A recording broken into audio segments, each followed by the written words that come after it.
You can sit in a warm room wrapped in layers and still feel cold in a way that seems to come from somewhere deeper than the air around you. Not sharp, not painful, just a quiet discomfort that lingers beneath the skin. And yet, for most of human history, warmth like this did not exist. No insulation, no constant shelter, no steady heat, only bodies meeting the cold directly, night after night, season after season. It suggests something difficult to place, that the body you have now may not respond to cold the way it once did. If that is true, then what exactly changed? And why did humans lose their natural cold resistance? There is a kind of cold that does not arrive with the air, but seems to appear quietly from within the body itself, as if it has been waiting there, unnoticed, until the moment everything around you becomes still enough to feel it. You may be sitting in a place that is not truly cold, perhaps even slightly warm, and yet there is a faint discomfort under the skin, a subtle unease that does not match the environment. It is not sharp enough to demand attention, but it is persistent enough that you cannot fully ignore it. And what makes it difficult to understand is not its intensity, but its quiet contradiction, because nothing around you seems to justify it. The room is stable, the air is controlled, your body is covered, and yet something in you behaves as if it is still exposed. This feeling does not follow the logic of immediate cause and effect, and when you try to respond to it, the response feels slower than expected, as if the body is taking a moment to recognize what is happening before deciding what to do. A blanket may help, but not instantly, and even as warmth begins to return, there is a lingering sense that the body did not respond as directly as it could have. This hesitation is subtle, almost invisible, but it changes the experience in a way that is difficult to name. Because the body is not failing, it is simply not reacting with the same immediacy that one might assume it should. If a system has been shaped over long periods of time to deal with cold, then its response would be expected to be precise and efficient, without delay, without uncertainty, and yet what you feel instead is a kind of softness in that response, as if the connection between sensation and reaction has been stretched. The skin tightens, but gradually, the muscles adjust, but without urgency, and the warmth returns, but not as a direct correction, rather as a slow shift that seems to negotiate with the discomfort instead of resolving it. This creates a quiet gap between what is felt and what is done, and in that gap, a question begins to take shape, not as a conclusion, but as a gentle doubt that stays in the background of the experience. Has the body changed the way it meets the cold, not by losing the ability to respond, but by altering the conditions under which that response happens? To approach that question, it helps to consider not what the body can do, but what it expects, because expectation shapes reaction in ways that are not always obvious. A body that lives within stable conditions does not need to prepare in the same way as a body that is constantly exposed. And over time, this difference may influence how quickly and how clearly a response is initiated. When cold is rare, the body may not treat it as a constant signal, and when signals are less frequent, the pathways that respond to them may become less immediate, not because they are gone, but because they are used differently. This does not require a dramatic change, only a gradual shift in how often the body is asked to act on its own. If layers of protection are always present, then the first response to cold is no longer internal, but external, and the body follows rather than leads. Over time, this changes the rhythm of interaction between the body and its surroundings, creating a pattern where sensation arrives first and response follows later, rather than both occurring together as a single unified process. In this pattern, the experience of cold becomes less about direct exposure and more about delayed adjustment, and this delay is where the feeling becomes unfamiliar because it does not align with the expectation that the body should immediately correct any imbalance. Instead, the correction feels partial, gradual, and sometimes incomplete, leaving behind a trace of discomfort that seems disproportionate to the environment itself. This trace is not simply a physical sensation, but a sign of a deeper relationship between the body and the conditions it has adapted to over time, a relationship that may no longer be as direct as it once was. And if that relationship has shifted, even slightly, then the cold you feel now is not entirely the same as the cold that shaped the human body over long stretches of history, and the difference between those two experiences may be small, but it is enough to change how the body responds, how it prepares, and how it understands what it is feeling in the first place, leaving you with a quiet awareness that something in this interaction is no longer as immediate as it once might have been. And that awareness, though subtle, is where the question begins to settle, without urgency, without conclusion, simply remaining there as something to be observed rather than resolved. If the body does not respond to cold with immediacy, then the next question is not whether it has lost its ability, but whether the conditions that once required that ability are still present in the same way. Because a response is not only shaped by what the body can do, but by how often it needs to do it and in what context that need appears. In a space where temperature remains within a narrow range, where exposure is brief and often anticipated, the body is rarely placed in a situation where it must fully engage its own mechanisms without assistance. Instead, the first adjustment is often external, almost automatic in its own way, long before the body is required to act. A layer is added, a window is closed, a source of warmth is introduced, and only after these changes does the body begin to participate more actively. This sequence, though simple, changes the structure of the response, because the body is no longer the primary agent in maintaining its own balance, but part of a larger system that intervenes before internal processes are fully engaged. Over time, this may alter not the capacity of the body, but the order in which its responses are used, creating a pattern where internal mechanisms are consistently secondary rather than immediate. In such a pattern, the signals that once demanded quick action may become less urgent, not because they are weaker, but because they are no longer the first line of interaction. The skin senses the change, but the environment is already being adjusted, and the body follows rather than leads. This does not erase the original response, but it places it in a different position within the sequence, and that shift, repeated over long periods, may influence how the body prepares itself even before any sensation occurs. Preparation, in this sense, is not conscious but embedded in expectation. A body that anticipates stability does not maintain the same readiness as one that anticipates constant fluctuation. And readiness is not only a matter of strength, but of timing. When timing changes, the experience changes with it, and what once felt direct may begin to feel delayed, even if the underlying mechanisms remain intact. To understand this more clearly, it helps to imagine the difference between a system that is continuously engaged and one that is activated only when needed. A continuously engaged system operates with a certain rhythm, a constant adjustment that does not require a clear beginning or end, while an activated system moves between states, resting until it is called upon, then gradually increasing its activity. If the body has shifted toward the latter pattern, then the sensation of cold would not immediately trigger a full response, but instead initiate a process that unfolds over time. And during that unfolding, the sensation remains present, creating the impression that the body is slower or less effective, even if it is simply following a different rhythm. This difference in rhythm may be subtle, but it becomes more noticeable in moments of stillness, when there are no distractions, no competing sensations, and the body's internal processes are easier to observe.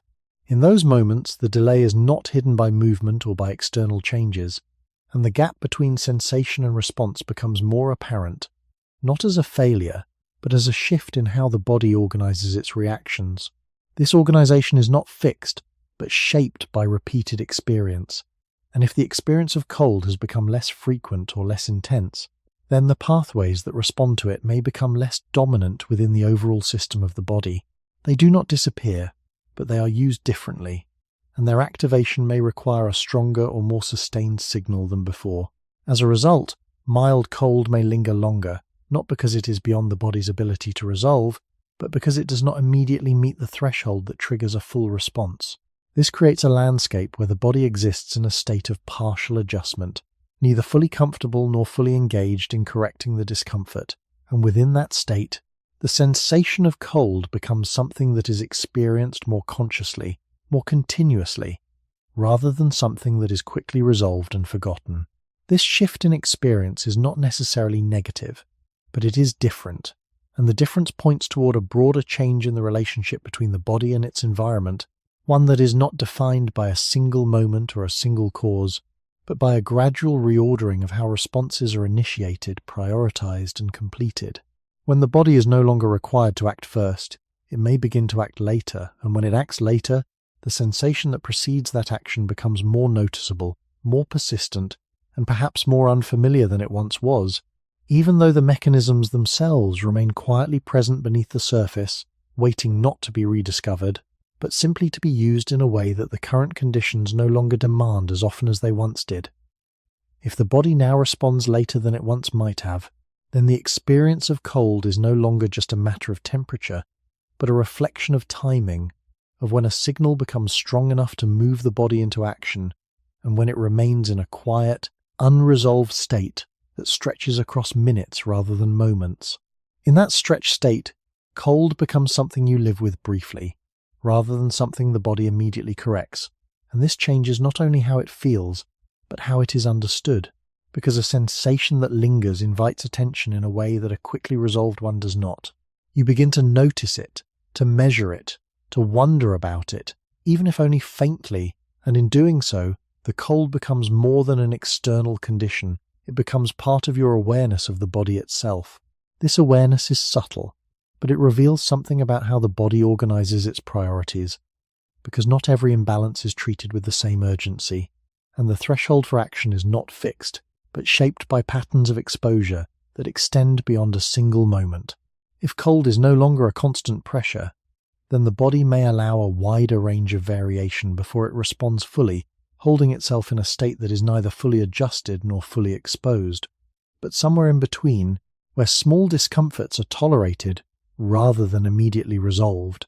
This tolerance is not a failure, but a shift in calibration, a quiet adjustment in how the body defines what requires action and what can be allowed to persist for a time. Over long periods, this calibration becomes part of the body's baseline, influencing not only how it reacts, but how it anticipates, how it prepares even before a sensation arises. A body that rarely encounters sustained cold may not maintain the same readiness to respond instantly, not because it has lost the underlying mechanisms, but because those mechanisms are no longer positioned at the forefront of its priorities. Instead, they remain available, but slightly recessed, waiting for a signal that is strong enough, long enough, to justify their full engagement. This creates a pattern where mild cold is experienced more continuously, not because it is more severe, but because it is less likely to trigger an immediate correction, and within that continuity, the sensation takes on a different quality, one that feels less like an interruption and more like a background condition that the body gradually works around. If you follow this pattern backward, it does not point to a single change, but to a gradual shift in how the body relates to its surroundings, a shift that unfolds over time as the environment becomes more stable, more predictable, more buffered from extremes. In such an environment, the body is not required to operate at the edge of its capabilities as often, and without that requirement, the urgency of certain responses may soften, not disappear, but become less immediate, less dominant in the overall system of regulation. This softening does not mean that the body is weaker, but that it is organized differently, with different expectations about what it will encounter and how quickly it must respond. And because expectation shapes perception, the experience of cold changes as well, becoming something that feels more persistent, more noticeable, even if the underlying capacity to generate warmth remains largely the same. The difference lies not in what the body can do, but in when it chooses to do it, and that choice is not conscious, but embedded in patterns that have developed gradually, shaped by repeated interactions with an environment that no longer demands constant vigilance. In this sense, the quiet cold you feel is not simply a lack of warmth, but a reflection of a broader shift in how the body balances readiness and response, how it distributes its attention across different needs, and how it allows certain sensations to exist without immediately resolving them. This reflection does not provide a final answer, but it narrows the question, bringing it closer to something that can be observed more directly. If the body's response has become slower, more selective, more dependent on thresholds that are not immediately crossed, then the next step is not to assume a loss, but to look more closely at the conditions that once required a different kind of readiness, a different rhythm of interaction where cold was not an occasional signal, but a constant presence, shaping the body in ways that may no longer be fully visible in the patterns we experience today, but are still there, quietly influencing how we feel, how we respond, and how we understand the simple, familiar sensation of being cold. If the body now meets cold with a quieter, slower rhythm, then it becomes necessary to step away from the present for a moment and consider a different set of conditions, not as a distant story, but as a contrast that helps reveal what has changed. Imagine a setting without stable walls, without consistent shelter, where the boundary between the body and the environment is not clearly defined but constantly shifting. In such a setting, air is not controlled, surfaces are not insulated, and the ground itself becomes part of the body's experience of temperature. There is no clear separation between inside and outside, only degrees of exposure that change with time of day, with weather, with movement. Under these conditions, cold is not an occasional interruption. It is a recurring presence, one that the body must continuously account for, not through a single response, but through an ongoing adjustment that does not begin or end in a single moment. This kind of environment does not allow for delay, because the difference between responding early and responding late is not simply a matter of comfort, but of maintaining balance within a narrow range that the body depends on. When the surroundings are unpredictable, the body cannot afford to wait for a strong signal before acting, because by the time that signal becomes clear, the adjustment may already be behind what is needed. Instead, the body must operate in a state of readiness that is closer to continuous engagement than to occasional activation. This does not require constant intensity, but it does require consistency, a low-level adjustment that remains active even when the sensation is not yet pronounced. In this way, the relationship between sensation and response is tighter, more immediate, less separated by layers of intervention. The skin senses a change, and the body begins to adjust without hesitation, not because the cold is extreme, but because it is expected. Expectation, in this context, is not a conscious prediction, but a pattern built through repeated exposure, where the body learns not to wait, but to anticipate. This anticipation shapes how signals are interpreted, lowering the threshold for response, and shortening the gap between what is felt and what is done. Over time, such a pattern becomes part of the body's baseline, influencing not only how it reacts in the moment, but how it prepares in advance, maintaining a level of readiness that may seem subtle, but is essential for operating within an environment that offers little stability. If you compare this to the present, the difference is not in the presence or absence of mechanisms, but in how those mechanisms are positioned within the overall system. In a setting where exposure is constant, internal responses are primary, leading the interaction between the body and the environment. In a setting where exposure is intermittent and often buffered, those same responses may become secondary, activated only after external adjustments have been made. This shift in position changes the timing, and the timing changes the experience. What once felt immediate becomes delayed. What once resolved quickly becomes something that lingers, and what once operated in the background becomes more noticeable precisely because it is no longer as tightly integrated into the body's continuous functioning. It is important not to imagine this earlier condition as a state of strength or resistance in a simplified sense, because the body was not immune to cold, nor was it unaffected by it. Instead, it existed in a different relationship with the environment, one where cold was part of the normal range of experience rather than an occasional deviation from comfort. In that relationship, the body's responses were shaped by frequency and necessity, not by comparison to an ideal of constant warmth. The absence of stable shelter did not create a body that was stronger in every sense, but it did create a pattern of interaction where responses were initiated earlier, maintained more consistently, and integrated more closely with the surrounding conditions. When that pattern is no longer required, it does not disappear, but it may become less dominant, less immediate, allowing other forms of adjustment to take precedence. And in that change, the experience of cold shifts, not because the body has lost its ability to respond, but because the context in which that response occurs has been altered in a way that changes its timing, its intensity, and its role within the broader system of maintaining balance between the body and the world around it. In a world without stable interiors, the body would have encountered temperature not as a separate event, but as a continuous feature of life, woven into the simplest actions of resting, moving, waiting, waking, and sleeping.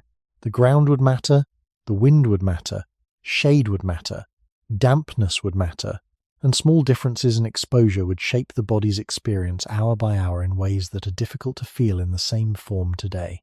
Even before the cold became severe, it would already be present in surfaces, in morning air, in the cooling that follows sunset, in the stillness before dawn when warmth leaves the earth and does not quickly return. Under such conditions, the body is not deciding whether to respond to cold. It is already in conversation with it. That conversation is not dramatic. It is made of countless minor adjustments, small changes in posture, in pace, in how long one remains still, in where one pauses, in what kind of ground one tolerates, in how one uses the heat produced by movement before it fades. This is important because it suggests that what shaped human experience for most of history may not have been rare moments of extreme cold, but repeated contact with mild and moderate cold that never fully disappeared. A body repeatedly exposed to that kind of environment does not need to wait for discomfort to become obvious before it begins to adjust. It learns to treat thermal change as part of the background structure of existence, something that is always slightly active, always slightly present, even when it is not at the center of attention. In that sense, the earlier human environment was not simply colder, it was less separated from the body. The difference is subtle, but it matters. Today, temperature is often something encountered in episodes. One steps from one controlled space into another, briefly crossing air that may feel cold, then returning to insulation. In earlier conditions, exposure had no such clean boundaries. The body remained closer to the world around it for longer periods, and that closeness would have shaped not only how cold was felt, but how quickly it had to be interpreted. This does not mean that early humans possessed some absolute natural resistance that modern humans have entirely lost. The evidence does not support a simple story like that. Human bodies have always depended on behavior, movement, social cooperation, fire, clothing, and shelter in various combinations. But it does suggest that in environments where exposure was more regular and more difficult to avoid, the body's own responses would have been used more often and woven more tightly into daily life. The body would not have been operating alone, but it would have been operating first, before walls, before controlled air, before modern fabrics that reduce contact so effectively that internal adjustment can be delayed. This matters because repetition shapes function. A response used often becomes part of the body's normal rhythm. A response used less often may remain available, but it no longer leads the interaction in the same way. And once that leading role shifts, the sensation of cold begins to change its meaning. It becomes less like a familiar environmental pressure and more like an interruption, something noticed sooner in consciousness precisely because it is managed less continuously by the body itself. If we look back far enough toward the conditions near the beginning of human life, especially in open environments where early humans moved, rested, and slept without modern thermal barriers, the point is not that they were somehow beyond cold, but that their bodies existed within it more regularly, more directly, and more predictably as part of ordinary survival. A body shaped in such a setting would not treat cold as unusual. It would treat it as information, and information that appears often does not need to announce itself loudly. It is processed quickly, folded into action, absorbed into routine. That may be one reason why the modern experience of cold can feel strangely personal, almost mysterious, even when it is mild. We are often meeting it after long periods of reduced exposure, with bodies that still possess the old mechanisms but do not need to recruit them as constantly as before. So what feels like weakness may sometimes be a difference in familiarity, a quieter connection between signal and response caused not by the disappearance of human capacity, but by the widening distance between the skin and the world. When that distance grows, the body remains capable, but its role changes, and once its role changes, the feeling of cold itself begins to carry a different texture, one that points less toward a dramatic biological loss and more toward a slow historical shift in how humans have arranged themselves against the environment, layer by layer, until the body's conversation with cold became less continuous than it once had to be. To live without stable shelter is not only to face colder air, but to lose the clear edges that modern life places around exposure. Cold does not wait outside and then enter when a door opens. It moves gradually through the day, through the ground, through moisture, through the long cooling that follows sunset, and through the stillness before dawn when the body has produced less heat and the environment offers very little in return. In such a world, there is no single moment when cold begins. It is already there in the surface where the body rests, in the air that meets the skin during sleep, in the difference between standing in motion and remaining still, in the brief comfort of sunlight and the equally brief loss of it. This matters because a body exposed to that kind of continuity would not organize its response in the same way as a body moving between insulated spaces. It would not treat cold as an event. It would treat it as part of the setting in which life unfolds. And once cold becomes part of the setting rather than an interruption, the body does not wait for a strong signal before reacting. It begins adjusting earlier, more quietly, and more often. That does not mean early humans were naturally comfortable in all cold conditions. It only means their bodies, behaviors, and daily rhythms were more regularly shaped by thermal exposure that could not easily be avoided. Even small changes in weather, altitude, shade, wind, and dampness would have mattered, not as abstract environmental details, but as direct conditions influencing how long a person could remain still, where a group might rest, how a sheltering spot was chosen, and how much warmth from movement could be carried into the next period of inactivity. When we imagine the earlier human condition, it is tempting to think first of dramatic hardships, but the more important influence may have been repetition. Repeated contact with mild and moderate cold can shape life more deeply than rare extremes, because it builds a pattern. It teaches the body and behavior together. It makes temperature part of ordinary decision-making rather than emergency response. If a surface is too cold, the body notices quickly. If the air shifts after sunset, posture changes. If dampness enters the ground, resting becomes harder. Over time, this kind of repeated exposure creates not a heroic resistance, but a practical intimacy with environmental change. The body remains attentive because it must. The threshold for response stays closer to the surface of experience because the cost of delay is repeated often enough to matter. This is where the idea of natural cold resistance becomes more complicated. It may not refer to a single biological trait that humans simply had and then lost. It may refer instead to a broader condition in which physiology, movement, shelter, clothing, group life, and landscape were more tightly linked. In that condition, the body's own responses would have been used constantly, not in isolation, but as part of a larger system of living close to the environment. Once humans began placing more material between skin and world, those responses were not erased, but their role slowly changed. They no longer had to lead as often. External protection could intervene earlier. Fire could extend warmth into night. Clothing could preserve heat before the body needed to generate more. Walls could reduce wind before the skin had to interpret it. And once those layers became more dependable, the body's direct conversation with cold became less continuous. That may be why modern cold sometimes feels strangely intrusive, even when it is mild. The sensation stands out because it is no longer embedded within an ongoing pattern of adaptation. It arrives into a body that still contains the old mechanisms, but uses them under different expectations. A modern person may still shiver, still redirect blood flow, still change posture and pace, but these responses often come after a period of delay, after the environment has already been evaluated as something to modify from the outside. In the earlier human setting, that separation would have been weaker. The body and environment would have remained in closer contact for longer stretches of time, and that closeness would have shaped perception itself. Cold would not necessarily feel more dramatic. In some cases, it may have felt more normal, more woven into routine, more legible. What is unfamiliar now may once have been ordinary, not because the body was tougher in some absolute sense, but because the relationship was tighter, more practiced, and less interrupted by artificial stability.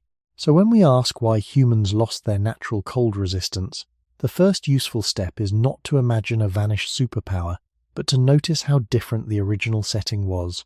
More open, more variable, more demanding of constant adjustment, and much nearer to the conditions in which the human body first learned to survive at all. Long before humans were trying to preserve warmth with walls, thick bedding, or controlled indoor air, the body was shaped under a different pressure, and that pressure was not cold, it was heat. This is an important place to slow down, because the title may seem to point directly toward winter, frost, and survival in low temperatures, but the deeper story begins much earlier, closer to the environments associated with the early development of our species, where avoiding overheating may have mattered just as much as avoiding exposure. A body moving across open land, especially during long periods of walking, foraging, trekking, carrying, or persistence activity, produces an enormous amount of internal heat. That heat must be released. If it is trapped too easily, movement becomes harder, recovery slows, and survival itself can be threatened. In that sense, the human body was not first shaped as a sealed container built to hold warmth at all costs. It was shaped as a body that had to let heat out. This helps explain several familiar features of human biology that make more sense in warm or variable environments than in consistently cold ones. Humans have relatively little body hair compared with many other mammals, and human skin contains an unusually dense system for sweating. These are not small details. They suggest that for a long stretch of evolutionary time, one of the central problems the body needed to solve was not simply how to stay warm, but how to remain active without overheating. That does not mean early humans were indifferent to cold, nor does it mean that cold played no role in shaping populations over time. But it does mean that the body many people now experience as poor at handling cold may never have been designed with cold as its primary challenge. If the earlier pressure favored heat release, then some of the discomfort felt in cool conditions today may not be evidence of a lost gift, but a reminder of what the body was originally prioritizing. A body built to shed heat efficiently will not behave like a heavily insulated animal body. It will cool faster when still. It will depend more on movement, posture, shelter, shared warmth, and later on fire and clothing. It may feel exposed sooner because its surface is more open to the environment. Seen this way, the question begins to shift. Perhaps humans did not move from strong natural cold resistance to weakness in a simple straight line. Perhaps the human body always carried a certain tension within it, well suited for activity in warmth or mixed conditions, yet more dependent on behavior when the air turned cold. That tension would have been present near the beginning of human life as we understand it, because the body's basic design did not emerge in a world of permanent insulation. It emerged in contact with open ground, sunlight, exertion, cooling evenings, and fluctuating conditions where losing excess heat could be as important as preserving it. This also helps explain why stillness changes the experience of cold so much. When the body moves, it generates heat and uses the very design that once supported active life in exposed environments. When the body becomes still, especially in cool air, that same design may begin to feel less protective. The skin releases heat, the limbs cool. The body starts relying on internal conservation rather than active production. And because the human body was never covered in dense fur, and never fully sealed from the outside world, stillness can reveal a kind of biological compromise that was there from the beginning. We are not looking at a machine that was once perfect against cold and later became flawed. We may be looking at a body whose earliest strengths were aimed elsewhere, and whose relationship with cold was always partly managed through action and context rather than insulation alone.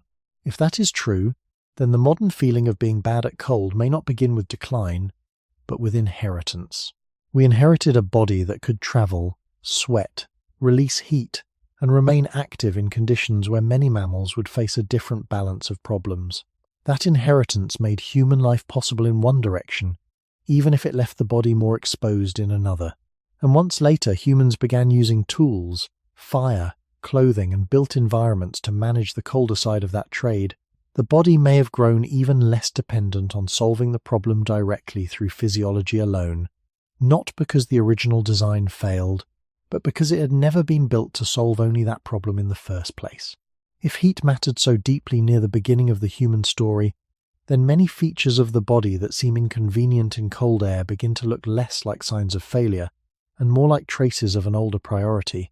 Human skin is unusually exposed. Human sweating is unusually developed. Human movement can continue for long periods without the body collapsing under its own heat as quickly as it otherwise might. These qualities do not make the body ideal for passive warmth. They make more sense in a creature that needed to stay active in open conditions where internal heat, once produced, had to be released rather than trapped. This creates an important contrast with many other mammals people instinctively compare themselves to. Animals with thick fur, compact insulation, or body plans that conserve warmth more easily may appear naturally better suited to cold, but they often solve a different problem from the one the human body was originally solving. The human body seems to have taken a different path, one that depends less on permanent insulation and more on flexibility, movement, and later, on behavior that extends what biology alone does not fully provide. That distinction matters because it keeps us from turning the title into a simple story of decline. It may be more accurate to say that humans inherited a body with a mixed thermal strategy, one that could release heat efficiently during activity but that also became more vulnerable when still, exposed, or under conditions where heat was lost faster than it could be replaced. In that sense, the tension was there from the start. A body optimized in part for cooling will not feel effortless in the cold. It will need support. It will need timing. It will need choices about where to stop, how long to rest, when to move again, and eventually which technologies to use to reduce the burden that biology alone leaves unresolved. If we follow this back toward the environments associated with early human life, that pattern makes quiet sense. Daily life would not have been divided into sharply separated categories of thermal comfort and thermal danger in the way many people imagine today. Instead, the body would have been moving through changing conditions, warm under exertion, cooler during stillness, exposed at night, warmed again through sunrise, activity, proximity to others, and later through fire and covering. This means the human thermal system may always have depended on transitions rather than on stable insulation. The body warms through action, sheds heat when necessary, and relies on changing behavior when conditions become less favorable. That is not weakness. It is a different design logic. But once that logic is understood, another possibility becomes harder to ignore. If the body was always partly dependent on action and context to manage cold, then any long-term reduction in exposure, movement, and direct environmental contact could make cold feel more intrusive even without any dramatic biological loss. The discomfort may become more noticeable not because the body has become entirely different, but because the conditions that once balanced its compromises are no longer present in the same way. A body that sheds heat well during motion can feel strangely inadequate in stillness, especially when modern life contains so much stillness. Sitting, waiting, resting indoors, sleeping in fixed temperature ranges, moving short distances rather than long ones, all of this changes how the old design is used. The body still carries the architecture of a species that once had to move through open landscapes and regulate itself under fluctuating conditions, but it now spends much of its time in thermal environments that are artificially narrowed and physically quiet. In such a setting, the cooling side of the human design may stand out more than it once did, while the warming benefits of frequent movement may be recruited less often. That mismatch can feel like loss, but it may actually be a shift in context revealing a deeper trade-off that was always present. And that trade-off brings us closer to the heart of the question. Humans may not have begun with a simple, powerful, natural cold resistance that was later stripped away. They may have begun with a body whose first great challenge was staying active without overheating. A body that could manage cold, but often through movement, shelter, social closeness, and eventually technology rather than through insulation alone. If that is true, then what changed later may not have been the basic design itself, but the degree to which humans continued to practice the older rhythm that made that design work, a rhythm where heat was made through life, lost to the world, and regained again not by staying sealed off from the environment, but by remaining in active negotiation with it. If the human body carries this older balance between releasing heat and preserving it, then the experience of cold becomes easier to understand, not as a sudden loss, but as a condition that reveals that balance more clearly under certain circumstances. When the body is active, the older design works quietly in the background. Heat is generated, circulation increases, and the surface of the body remains connected to the environment without immediately feeling exposed. But when the body becomes still, especially in air that is only mildly cool, that same openness begins to show itself. Heat leaves the skin more easily, the limbs cool first, and the internal systems that conserve warmth begin to shift gradually rather than instantly. This shift is not a failure, but it is noticeable, because it unfolds over time instead of correcting the sensation immediately. The delay that can be felt in modern life, the sense that the body is slow to fully respond, may not be something entirely new. It may be a quieter version of a process that has always existed, one that was previously balanced by conditions that are now less common. In earlier settings, stillness did not usually last as long without interruption. Rest was often brief, or shared, or combined with adjustments in position, location, or proximity to others. Even during sleep, the environment itself was not constant, and the body would have moved through subtle changes in exposure that required ongoing, low-level adjustment. That constant variation may have kept the body's responses closer to the surface, not because they were stronger in a simple sense, but because they were used more frequently and more continuously. When those variations become less common, when the body is placed in stable conditions for longer periods, the same processes may still occur, but they appear more slowly, more selectively, and more noticeably. This is where the idea of losing natural cold resistance begins to shift into something more layered. It may not describe the disappearance of a single ability, but a change in how often certain abilities are engaged and how central they remain in everyday experience. If the human body has always depended partly on movement to generate heat, then a life with less movement will change how warmth is maintained. If the body has always relied partly on behavioral adjustments to manage exposure, then a life with fewer environmental changes will reduce how often those adjustments are practiced. Over time, these differences can accumulate, not necessarily altering the structure of the body in dramatic ways, but altering the rhythm in which it operates. The rhythm becomes quieter, more dependent on thresholds, more separated from immediate sensation, and when rhythm changes, perception follows. Cold begins to feel less like a familiar part of a continuous exchange, and more like something that arrives without preparation, even when the temperature itself is not extreme. This does not require the body to have become weaker in a biological sense. It only requires that the conditions which once kept its responses active have become less present. The older design remains, but it is used differently. And when it is used differently, it can feel less reliable, not because it has failed, but because it is no longer synchronized with the environment in the same way. This idea becomes clearer when we resist the urge to imagine the past as a place where humans were naturally comfortable in all cold conditions. That is not supported by what is understood about human biology or survival. Early humans used fire, clothing, shelter, and social warmth when possible.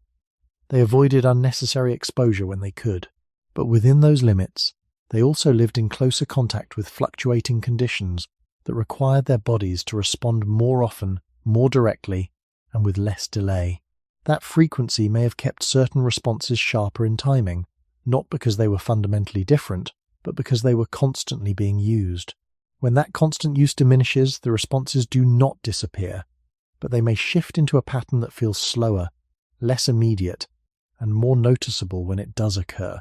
And so, the sense that something has been lost may come not from the disappearance of a capability, but from the quiet widening of the space between sensation and response. A space that reveals the original trade-off in the human body more clearly than before, and invites a deeper question about what it means to be adapted, not only to survive in a particular environment, but to remain in rhythm with it over time. When the body moves, it does more than change position. It changes temperature from within, and it does so in a way that is both immediate and deeply rooted in how human physiology works. Muscles, when active, convert energy into motion, but not all of that energy becomes movement. A significant portion is released as heat, and this heat spreads through the body, warming tissues, maintaining internal balance, and supporting the conditions necessary for continued activity. This is not a specialized or rare process. It is a basic property of how the human body functions, observed consistently across studies of metabolism and muscle activity. In this sense, warmth is not only something the body preserves, it is something the body produces, especially when it is in motion. This becomes important when considering how humans have historically interacted with cold environments. If movement itself generates heat, then a body that moves regularly does not rely solely on insulation to remain warm. It carries with it a source of warmth that can be activated through action. This does not eliminate the effects of cold, but it changes how those effects are managed. Instead of waiting for warmth to be maintained passively, the body participates actively in creating it. This is a widely accepted principle in physiology. Physical activity increases metabolic rate, and increased metabolic rate produces heat. From this perspective, the experience of cold cannot be separated from the level of movement that accompanies it. A body in motion and a body at rest are not experiencing the same environment, even if the air temperature is identical. The difference lies in internal heat production and circulation, both of which respond directly to activity. If we consider earlier human conditions, where daily life involved more sustained physical effort, this relationship between movement and warmth would have been constantly in use.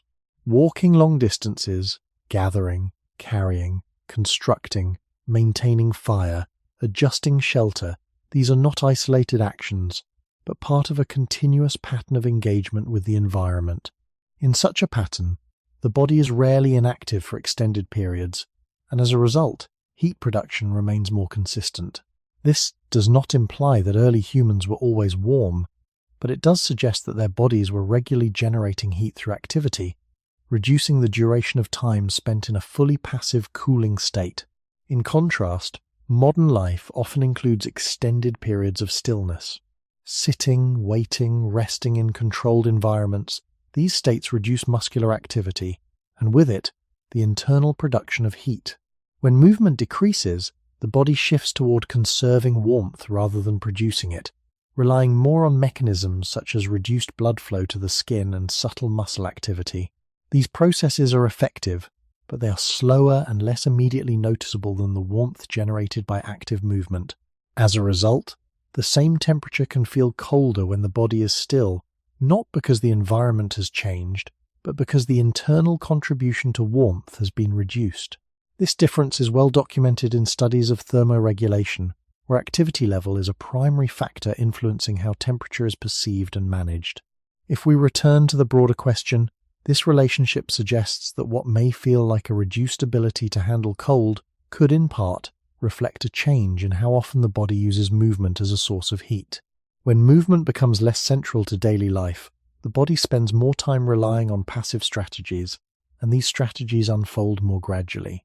The warmth that comes from motion is immediate and noticeable, while the warmth preserved through conservation takes time to build and maintain. This shift in reliance changes not only the body's internal processes, but the subjective experience of temperature itself. Cold becomes more apparent, more persistent, because the body is not actively countering it in the same way. This does not mean that the body has lost its capacity to generate heat. The mechanisms remain intact and respond predictably when movement increases. It means that the context in which those mechanisms are used has changed. In earlier conditions, movement and environment were closely linked, and the body's heat production was part of that ongoing interaction. In modern conditions, movement is often separated from environmental necessity, and warmth is more frequently maintained through external means. This separation alters the rhythm of thermoregulation, shifting the balance from active generation to passive maintenance. And in that shift, the experience of cold changes, becoming less about the limits of the body and more about the patterns in which the body is used. If movement once played a larger role in how human bodies stayed warm, then cold would have been experienced differently, not because the air itself was less cold, but because the body was less often left to meet it in stillness. A moving body is not simply a body passing through space. It is a body constantly producing warmth, circulating blood more actively, and maintaining a different balance between the surface and the core. This is one reason why the same chill can feel manageable while walking, and much sharper the moment movement stops. The environment has not changed, yet the body's internal contribution has shifted. In earlier human life, this difference would have mattered every day. The point is not to imagine constant labor without rest, but to recognize that survival required repeated action. Traveling between places, gathering materials, searching for food, preparing spaces to rest, maintaining tools, carrying infants, tending to fire when available, and adjusting position in response to wind, shade, dampness, and changing light. Even modest activity done regularly would have kept the body from remaining in a long, fully passive state for extended periods. That matters because passive cold and active cold are not the same experience. In active cold, the body is already answering the environment while it is being exposed to it. In passive cold, the body is asked to preserve warmth after heat production has dropped. This distinction helps explain why movement may have functioned not as a separate solution to cold, but as part of the basic condition under which human thermal balance was maintained. Widely accepted physiology supports this. Active muscles increase energy use, and heat is a normal result of that process. Increased movement also supports circulation, which changes how warmth is distributed through the body. None of this turns movement into magic, and it does not mean humans could simply walk away from all cold. Exposure, exhaustion, hunger, wetness, and wind still mattered greatly. But it does mean that a body living through repeated physical effort would spend more of its day generating warmth from within, rather than depending mainly on stillness plus insulation to maintain comfort. If we carry that idea forward into the present, the contrast becomes easier to see. Modern life often separates movement from survival. A person can remain warm for many hours without walking far, lifting much, or adapting physically to the surrounding world. Warmth can be maintained by buildings, fabrics, heating systems, vehicles, and routines that reduce exposure before the body needs to act. This arrangement is effective, but it changes the body's role. Instead of producing and managing warmth through constant low-level effort, the body is more often placed in a condition where external systems hold temperature steady and movement becomes optional rather than necessary. Once that happens, the moments when the body must generate warmth for itself stand out more clearly. A short period of cold while inactive can feel sharper because the body has not been carrying the same background rhythm of heat production that earlier patterns of life would have encouraged. This does not prove that humans have biologically lost a clear, measurable trait of cold resistance in a simple way. The evidence is more careful than that, but it strongly supports the idea that the body's experience of cold is inseparable from its level of movement, and that a historical shift toward less necessary movement changes how cold is felt. In that sense, part of what may seem like lost natural resistance could actually be the fading of an older partnership between warmth and motion. The body still knows how to generate heat. It still responds to exertion in ways that are predictable and deeply human, but if daily life asks less of those systems, then they sit more quietly in the background, and cold becomes something noticed sooner during stillness, waiting, sitting, and sleep. Near the beginning of human life, that pattern may have been less common. The body would have met the world while doing more, not less, and the warmth produced by doing would have been part of ordinary survival. So the question begins to narrow. Perhaps humans did not only lose something, perhaps they also stopped living in the same rhythm that once allowed the body's ordinary heat-making powers to do more of the work before cold had time to settle deeply into awareness. What changes most when movement becomes less central is not only the body's temperature, but its timing. A body that moves often does not wait passively for cold to become fully noticeable before it begins to counter it, because heat is already being made as part of life itself. Muscles are active, circulation is more dynamic, and the body remains in a state where warmth can be generated from within without any special decision. In that condition, cold is present, but it is met by a body already engaged in answering it. Once movement slows, that answer changes. The body does not stop regulating temperature, but it shifts from producing warmth through action to preserving warmth through conservation, and conservation is a quieter process. Blood vessels near the skin narrow, posture may change, small muscle activity may begin, and the body starts trying to hold on to what it has rather than making more of it quickly. These are well-established physiological responses, but they do not feel the same as active warmth. They are slower, less satisfying, and often more noticeable precisely because the sensation of cold remains present while they unfold. This difference may help explain something important about the human relationship with cold across time. If for long stretches of human history movement was woven into ordinary existence, then much of the body's thermal balance would have depended on heat made during life, rather than only on heat preserved during stillness. Walking, gathering, carrying, crouching, rising, tending, shifting place, rebuilding, seeking shelter, tending children, maintaining shared spaces, none of these require us to imagine a dramatic past, only a more physically continuous one. In such a world, periods of complete inactivity may have existed, but they were framed by more movement before and after, and that movement would have changed how cold was felt. The body would enter rest with more heat already present, and with regulatory systems already active from exertion, rather than beginning from the comparatively quiet metabolic state that often defines modern stillness. This does not mean early humans were protected from cold by motion alone. Widely accepted evidence does not support such a simple claim. They still faced exposure, fatigue, hunger, wet conditions and seasonal hardship, and they also depended on shelter, fire, clothing, and group life when possible. But it does support a more careful point. Movement likely served as a constant companion to warmth, reducing the amount of time the body spent trying to manage cold only through passive internal defenses. In modern life, that balance is often reversed. Many people spend long portions of the day seated, indoors, thermally buffered, and physically still. When cold does arrive, it often arrives during inactivity while sitting, resting, waiting, or lying down. In those moments, the body must respond from a calmer state, with less heat being generated in advance. That may be one reason mild cold can feel strangely invasive now. It is entering a body that is not already in motion, not already producing extra heat, and not already engaged in the same low-level thermal work that more active patterns of living once required. So the question of natural cold resistance begins to look less like a single lost trait and more like a changed partnership. Humans may always have depended partly on movement to make their bodies thermally workable in exposed environments. When that movement was frequent, the body's own heat-making capacity had more chances to matter. When movement became optional, reduced, or separated from daily survival, those same capacities remained, but their role narrowed. The body still warms with action, still responds predictably, still carries the same basic physiology, yet daily life no longer asks those systems to lead as often. And when they do not lead, cold becomes more conscious, more lingering, and more personal.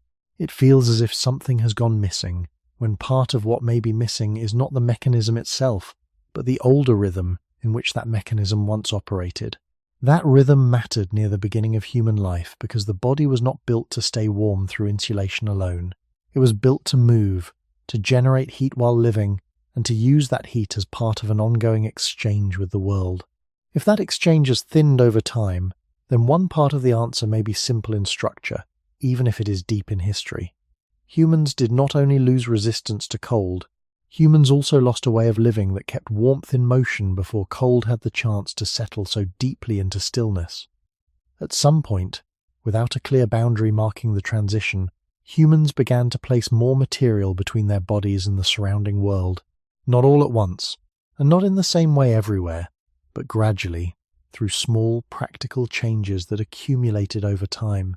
A surface became less direct, a covering became more consistent, a source of warmth lasted longer into the night, and a resting place became slightly more predictable than the ground alone. These changes did not remove cold from human life, but they altered how often the body had to meet it directly. Instead of responding first through its own internal adjustments, the body increasingly encountered a layer that had already modified the environment before sensation reached the skin. This shift is widely supported by archaeological and anthropological evidence, showing the long, uneven development of clothing, controlled use of fire, and constructed shelter across different regions and time periods. None of these appeared instantly or uniformly, but together they created a new condition in which exposure could be reduced, delayed, or shaped in advance. What matters here is not the exact moment these changes began, but the effect they had on the relationship between the body and cold. When a layer is placed between skin and air, the signal that reaches the body is already altered. It is softened, slowed, and sometimes partially absorbed. As a result, the body is no longer the first system to detect and respond to environmental change. The layer intervenes, and the body follows.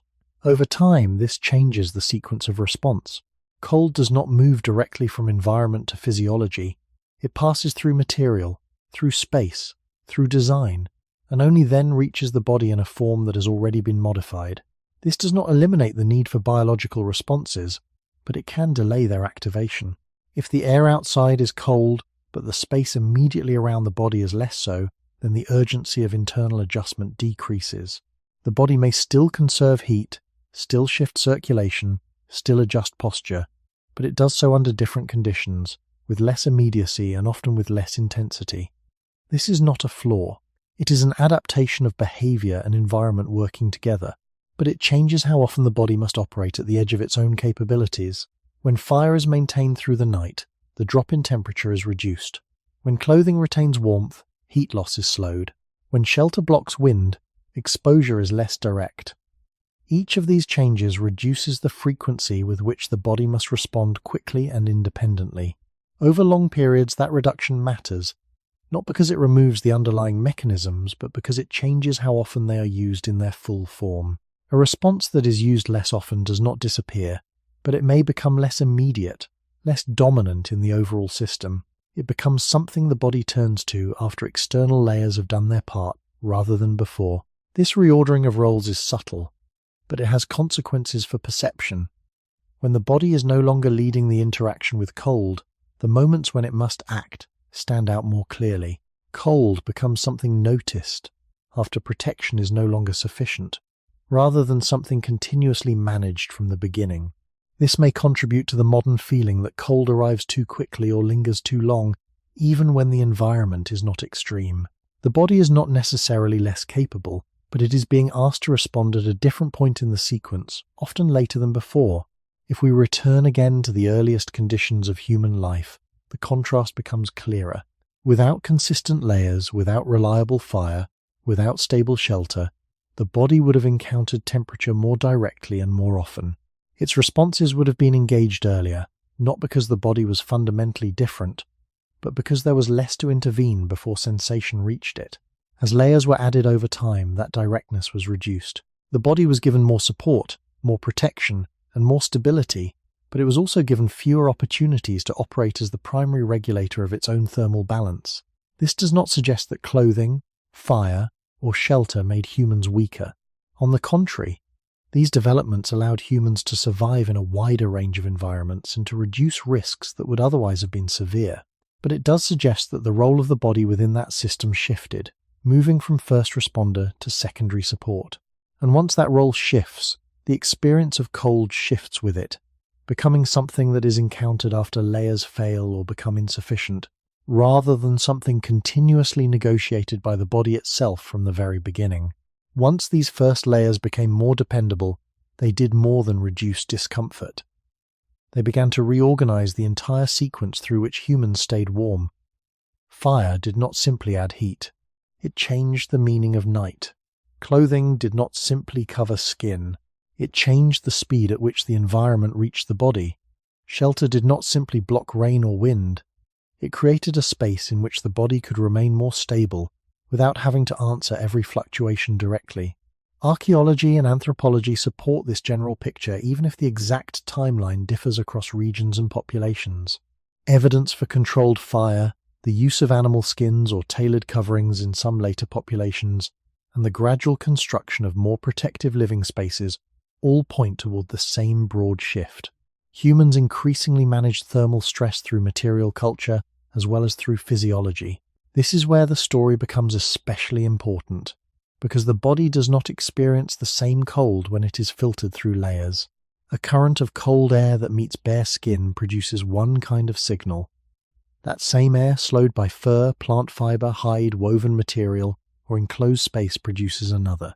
The change may seem simple, but it affects timing, and timing affects how the body behaves. If heat loss is reduced before the body senses a sharper drop, then the biological response begins later, often more quietly and sometimes less completely than it would under direct exposure.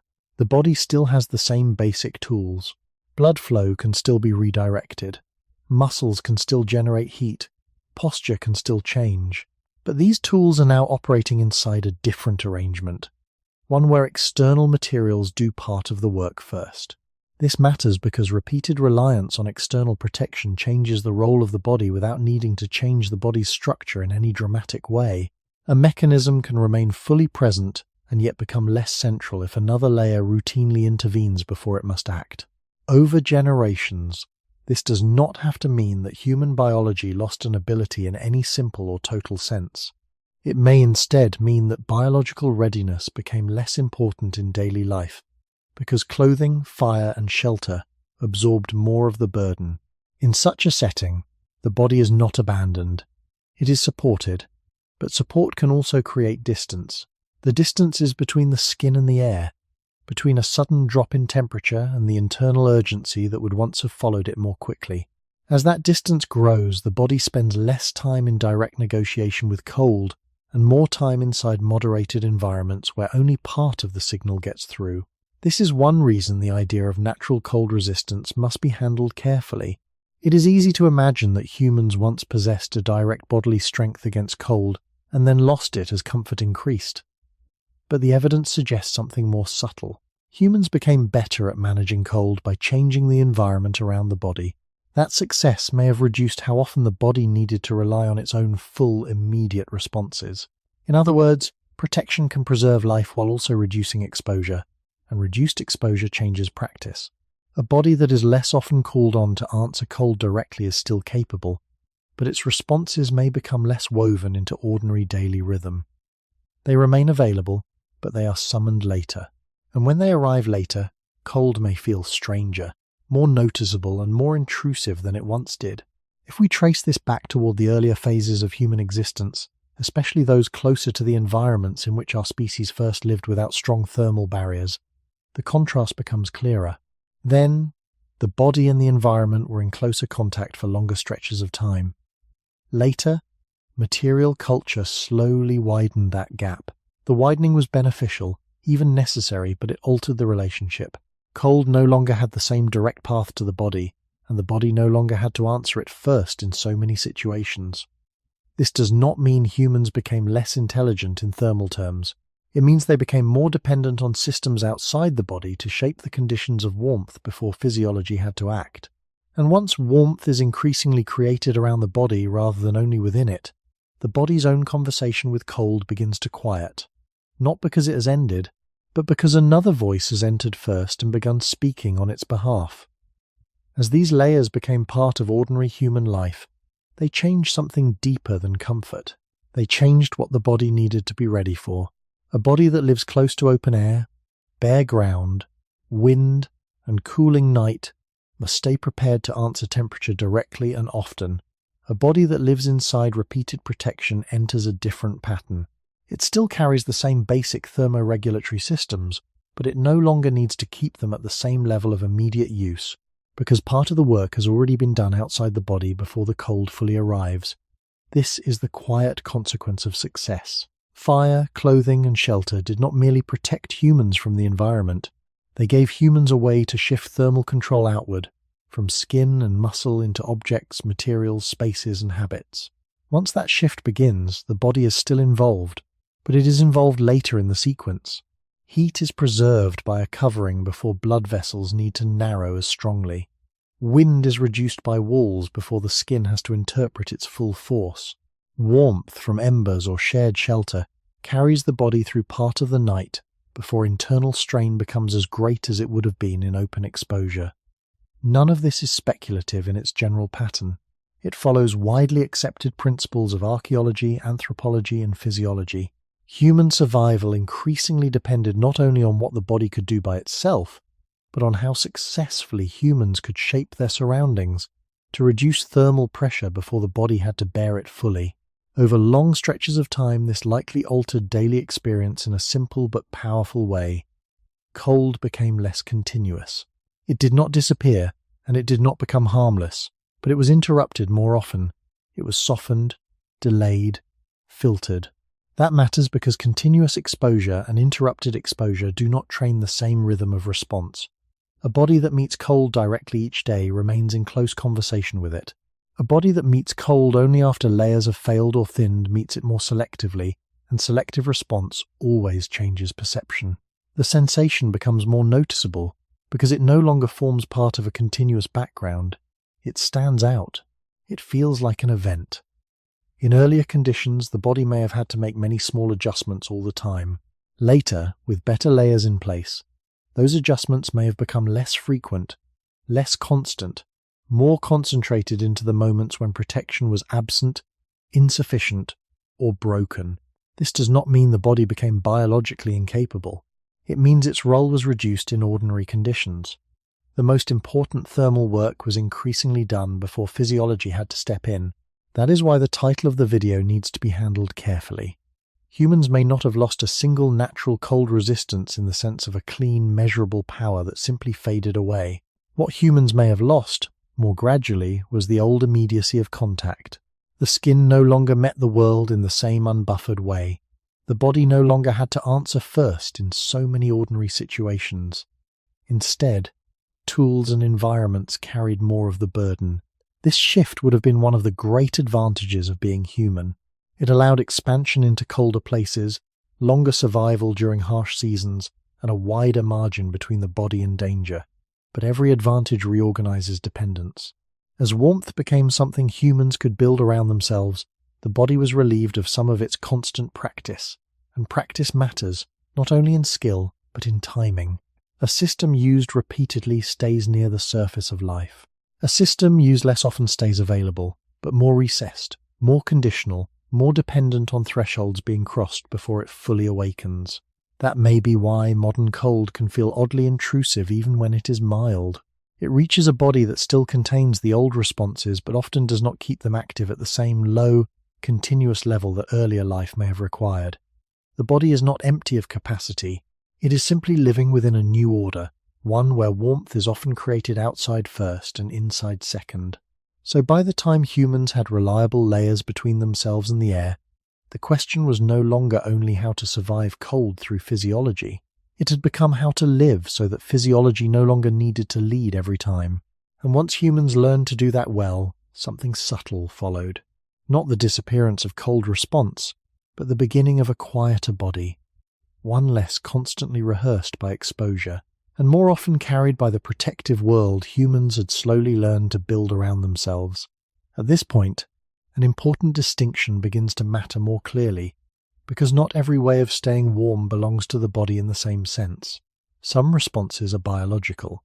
They happen within the body itself, through blood flow, muscle activity, posture, breathing, and the slow regulation of heat loss and heat production. Other responses are protective. They happen outside the body, through coverings, walls, fire, enclosed sleeping spaces, stored fuel, shared shelter, and all the material decisions that reduce exposure before physiology is forced to act alone. Both forms help humans survive, but they are not the same kind of solution. And once they begin working together, it becomes much harder to say where natural resistance ends and environmental protection begins. This distinction matters because the title of the question can easily make cold seem like a problem the human body once solved, mainly from within, and then somehow stopped solving. But the historical picture is more gradual and more mixed than that. Human beings have long depended on both physiology and protection, and the balance between them seems to have shifted over time. A biological response begins after the body has already sensed change. The skin cools, the body conserves heat, muscles may begin to contract more, and metabolism supports the work of maintaining internal temperature. A protective response begins earlier, in a different way. It changes the conditions before the body has to react fully. A garment slows heat loss before the skin becomes colder. A wall reduces wind before circulation must adjust as strongly. A fire raises the nearby temperature before the body enters a deeper conserving state.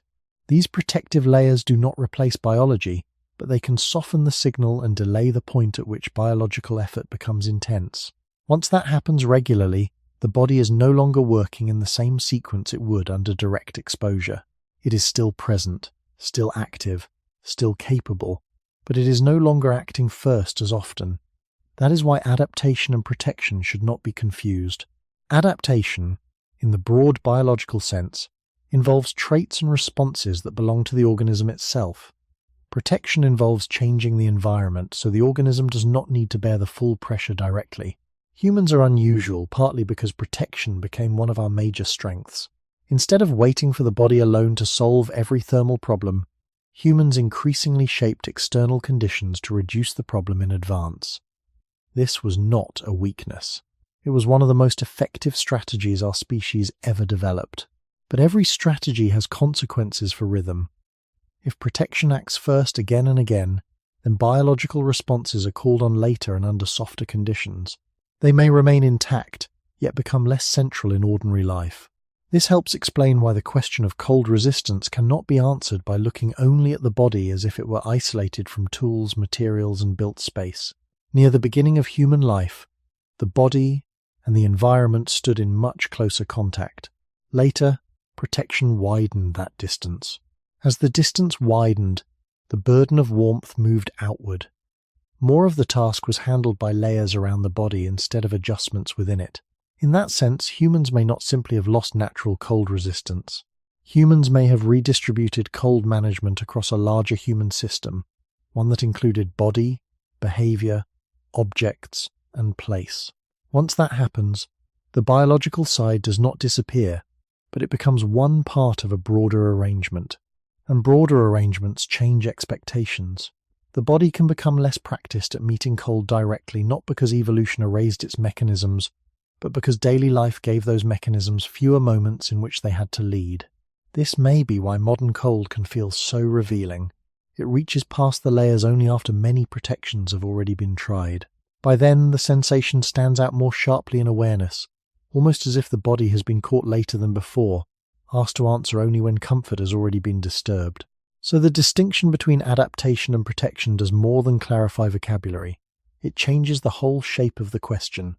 Perhaps humans did not simply move from natural resistance to unnatural weakness. Perhaps humans became so effective at protection that biology no longer had to remain in continuous frontline contact with cold, and over time that change altered not only how warmth was preserved, but how cold itself was felt, interpreted, and remembered by the body. If protection begins to act earlier than biology, then the sequence through which warmth is maintained quietly shifts, and with it, the place of the body within that sequence. The body still senses temperature, still regulates blood flow, still produces heat, but it does so in a context where the first changes often happen outside the skin. A garment slows heat loss before the skin cools as much as it otherwise would. A sheltered space reduces airflow before the body needs to conserve as strongly. A controlled source of warmth lifts the surrounding temperature before the body reaches a deeper state of cold stress. None of these processes are uncertain. They follow widely accepted principles of heat transfer and human thermoregulation. What changes is not the existence of the body's responses, but the point at which they become necessary. If the external environment has already been modified, then the internal response begins later, and often at a lower intensity. Over time, this repeated delay can shape experience. A response that once occurred quickly and frequently may now occur more selectively, appearing only when protective layers are insufficient or absent. This does not require any assumption that the body has become fundamentally weaker. It only requires that the conditions triggering its strongest responses have become less common in everyday life. When a system is called on less often, its presence becomes less visible, not because it is gone, but because it operates further from the surface of experience. In this way, protection changes not only physical exposure, but perception itself. Cold becomes something noticed after a series of buffers has already been crossed, rather than something the body manages continuously from the beginning. That difference can make mild cold feel more intrusive, because it appears as a disruption rather than as part of a steady background exchange. In earlier conditions, where protection was less consistent and exposure more direct, the body would have remained more actively engaged with temperature throughout the day. Small adjustments would have been ongoing, not because the body was under constant extreme stress, but because it was in closer contact with environmental variation. That contact kept the system active at a low level, reducing the need for sudden, noticeable shifts. In contrast, when protection stabilizes the environment for long periods, the body can remain in a quieter state. It does not need to adjust as often, and when it does adjust, the change is more apparent because it interrupts a longer period of stability. This shift from continuous low-level adjustment to intermittent response is one of the clearest differences between adaptation and protection working together. Adaptation alone encourages constant engagement. Protection allows disengagement until necessary. Neither is inherently better in isolation, but together they redistribute effort. The body contributes when needed, but the environment absorbs much of the variation before it reaches the body. This redistribution is one of the reasons humans have been able to live across a wide range of climates without requiring extreme biological specialization in each one. It is also one of the reasons the experience of cold today can feel disconnected from what might be imagined about earlier human life. The body still contains the same general systems of thermoregulation, but it encounters them under different conditions, with different timing, and often with less frequent use of their full range. If we return to the beginning of human life, where the body had fewer external buffers, the contrast becomes clearer. Then, adaptation carried more of the immediate burden. Now, protection shares that burden, often taking the lead. The result is not a disappearance of capacity, but a reordering of roles. And when roles are reordered, experience follows. Cold is no longer something the body is always in the process of managing. It becomes something that arrives after a series of protections have been tested, and by the time it is felt fully, it may seem sharper or more persistent, simply because the body has not been engaged with it continuously in the same way. When protection consistently takes the lead, the body begins to inhabit a different kind of expectation, one that is not about the absence of cold, but about the timing of its arrival. If warmth is usually maintained by layers, then the body is less often required to anticipate change directly. Instead, it encounters temperature after it has already been shaped, reduced, or delayed by materials and spaces that stand between skin and air. This alters not only how often the body must respond, but how it prepares to respond in the first place. Preparation, in biological terms, is not a conscious act. It is a state of readiness, shaped by repeated experience. A system that is frequently used remains close to the surface of action. A system that is used less often remains available, but more distant, more conditional, more dependent on thresholds being reached before it becomes fully engaged. Over long periods, this difference in use can change the rhythm of response without requiring a change in structure. The body still contains the same mechanisms, but those mechanisms are organized differently within the overall pattern of daily life. They are called upon later, and when they are called upon later, the transition from comfort to discomfort becomes more noticeable. This helps explain why the experience of cold can feel less gradual than it might have in earlier conditions. Instead of a continuous adjustment that begins early and remains active, cold may now be encountered after a period of stability, making its presence feel more sudden even when the change in temperature is not extreme. This is not because the body has forgotten how to respond, but because it has not been maintaining the same level of low, continuous engagement that would make that response feel seamless. The distinction between adaptation and protection becomes especially clear here. Adaptation encourages continuity. It keeps the body in an ongoing exchange with the environment, adjusting in small increments that rarely draw attention to themselves. Protection allows interruption. It creates spaces where adjustment is not immediately necessary, where the body can remain stable without actively negotiating every change. Both processes are valuable, but they produce different experiences. A life shaped primarily by adaptation would feel like a steady conversation with the environment, where cold is present but rarely surprising. A life shaped increasingly by protection feels more segmented, where cold appears at the edges of controlled spaces, often after a delay, and therefore stands out more clearly when it does arrive. This segmentation may be one of the quiet reasons the idea of losing natural cold resistance feels convincing. It is not only that the body responds differently, but that the experience itself has been reorganized. Cold is no longer part of a constant background. It is encountered in intervals, often during transitions between protected and unprotected states. Those transitions make the sensation more visible, more defined, and sometimes more difficult to integrate into the body's rhythm. If we look again toward the earliest conditions of human life, where protection was less consistent and exposure more direct, the body would have remained more continuously engaged. Small adjustments would have been happening all the time, often without rising into awareness. In that setting, cold would not necessarily feel weaker or stronger in absolute terms, but it might feel more familiar, more expected, more integrated into the flow of living. As protection improved and became more reliable, that integration changed. The body no longer needed to stay in constant dialogue with temperature, and once that dialogue quieted, the moments when it resumed became more noticeable. This does not suggest that humans have become disconnected from their biology in any complete way. The systems are still present, still measurable, still responsive under the right conditions. It suggests instead that the relationship between those systems and the environment has been reorganized through human behavior and technology. And when a relationship is reorganized, the sensations that arise within it take on a different quality. Cold becomes something that appears after a series of buffers, something that feels sharper not because it is stronger, but because it arrives into a body that has been living, for a time, without needing to engage with it continuously. In that sense, what may have been lost is not the capacity itself, but the continuity of use, the steady, unbroken exchange that once kept the body's responses close to the surface of everyday experience. And that continuity may be as important as the mechanisms themselves when it comes to how humans perceive and respond to the simple, persistent presence of cold.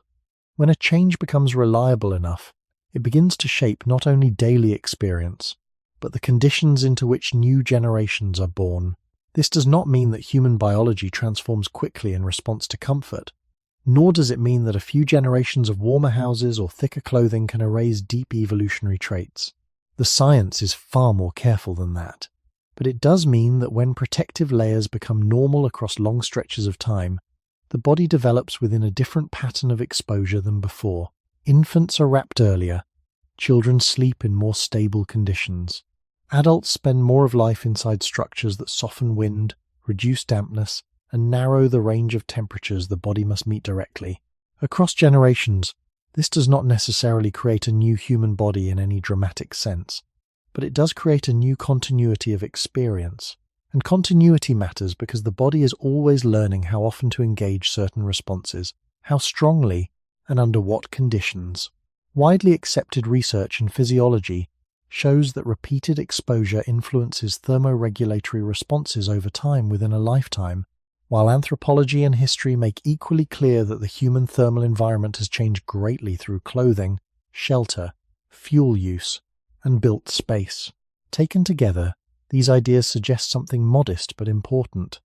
When generations live with less direct cold exposure, the ordinary use of the body's cold responses becomes less frequent, less continuous, and less central to daily life.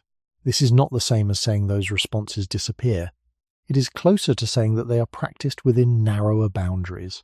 A child raised in a world of walls, blankets, enclosed sleeping areas, and controlled warmth does not need to interpret cold with the same regularity as a child raised much closer to open air and variable ground.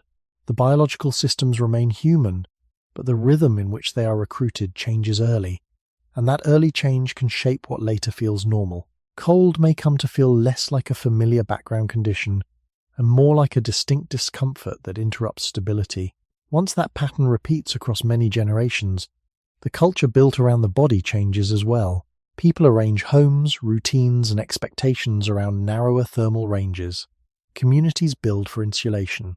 Clothing becomes normal rather than occasional. Heat is stored, transported, planned for. The result is not only environmental protection, but a gradual flattening of thermal variation in ordinary life. A flatter thermal world changes perception. When temperatures are kept within a smaller range most of the time, deviations stand out more clearly. Mild cold that might once have been part of the normal texture of living can begin to feel more intrusive, because it is no longer embedded within a constant sequence of adjustment. This is especially important to the question of natural cold resistance, because it suggests that what has changed may not be a single biological trait, but the long relationship between body, development, expectation, and environment. Near the beginning of human life, especially in more open and variable settings, the body likely matured amid greater day-to-day contact with thermal fluctuation. Later, as protection became more dependable, many people began maturing within conditions that reduced the need for direct cold engagement from the earlier stages of life. That shift would not instantly remake human nature, but it would alter what the body experiences as ordinary, and ordinary conditions shape readiness. A system that is repeatedly asked to respond remains near the surface. A system that is only occasionally needed remains available, but quieter. Over generations, this quieter pattern can begin to define a civilization's baseline, not because human biology has been rewritten in a simple way, but because the space in which biology operates has been reorganized. This is why the question cannot be answered only at the level of genes or only at the level of comfort. The deeper answer may lie in the repeated handoff between the body and the environments humans create, a handoff that becomes more stable with time, until the body grows used to a world in which cold is managed earlier and from the outside more often than before. When that happens generation after generation, the body does not stop being human, but it does stop living in the same thermal conversation that once shaped so much of ordinary life. And from that distance, even familiar cold can begin to feel like something the body remembers less directly than it once did. If generations grow within narrower thermal ranges, then the body does not simply inherit a set of mechanisms, it inherits a pattern of use, and that pattern begins forming early, long before any conscious understanding of cold or warmth takes shape. Infants rely entirely on their surroundings to regulate temperature. Caregivers wrap, cover, warm, and protect, not as a cultural detail alone, but as a biological necessity. This is well established in physiology. Early human development depends heavily on external temperature regulation before internal systems fully stabilize. As children grow, they begin to develop their own responses, but those responses emerge within the context they are given. If the surrounding environment rarely exposes them to sustained cold, then the body's adjustments occur within a limited range, practiced less often at the edges where responses would be more immediate or more pronounced. This does not erase the capacity to respond. It shapes how familiar that response feels, how quickly it appears, and how often it is needed. Over time, this becomes part of what the body considers normal. A child who grows up in stable thermal conditions may experience cold as something that arrives abruptly, something outside the expected pattern, rather than as a gradual variation that is continuously negotiated. That difference in expectation matters because perception is not separate from physiology. The way a sensation is interpreted influences how it is experienced, and repeated interpretation creates a baseline against which new sensations are measured. If cold is rare or softened most of the time, then even mild exposure may feel more distinct, more noticeable, more difficult to integrate into the body's ongoing state. Anthropology and developmental science support the broader idea that human bodies develop within environmental contexts that shape how often certain responses are engaged, even when the underlying biology remains consistent. The body is not a fixed object operating independently of experience. It is a system that calibrates itself through repeated interaction. When interaction changes, calibration changes. This does not require genetic transformation in a strict sense. It reflects the way living systems adjust their readiness based on what they encounter regularly. In earlier human conditions, where exposure to variable temperatures was more common and less buffered, children and adults alike would have experienced a wider range of thermal conditions more frequently. Their bodies would have had more opportunities to adjust in small ongoing ways, keeping responses close to the surface of daily life. In more protected conditions, those opportunities become less frequent. The body still learns, but it learns within narrower limits. It becomes efficient within those limits, but less practiced beyond them. This is not a weakness in the sense of failure. It is a specialization toward a different environment, one that humans themselves have created. Over generations, this specialization becomes part of culture as well as biology. Expectations shift. People come to prefer stable temperatures. Architecture reflects those preferences. Clothing is designed to maintain consistency rather than to accommodate wide variation. Heating and cooling systems are developed to keep the body within a comfortable range rather than to train it to adjust continuously. Each of these changes reinforces the others, creating a feedback loop where the body encounters less variation and therefore maintains less constant engagement with that variation. This loop does not eliminate human thermoregulation, but it changes how visible and how immediate it feels. Cold becomes something that stands out against a background of stability rather than something woven into the background itself. If we trace this pattern back toward the beginning of human life, the contrast becomes clearer. There, development occurred within environments that were less controlled, more variable, and more directly experienced. The body matured while negotiating those variations, not occasionally, but as part of ordinary existence. That does not mean those conditions were comfortable or desirable in every way. It means they created a different baseline of familiarity. In the present, that baseline has shifted. The body grows within layers of protection that smooth out variation. And once that smoothing becomes normal across generations, the body's relationship with cold changes, not by losing its underlying abilities, but by encountering them less often in their full form.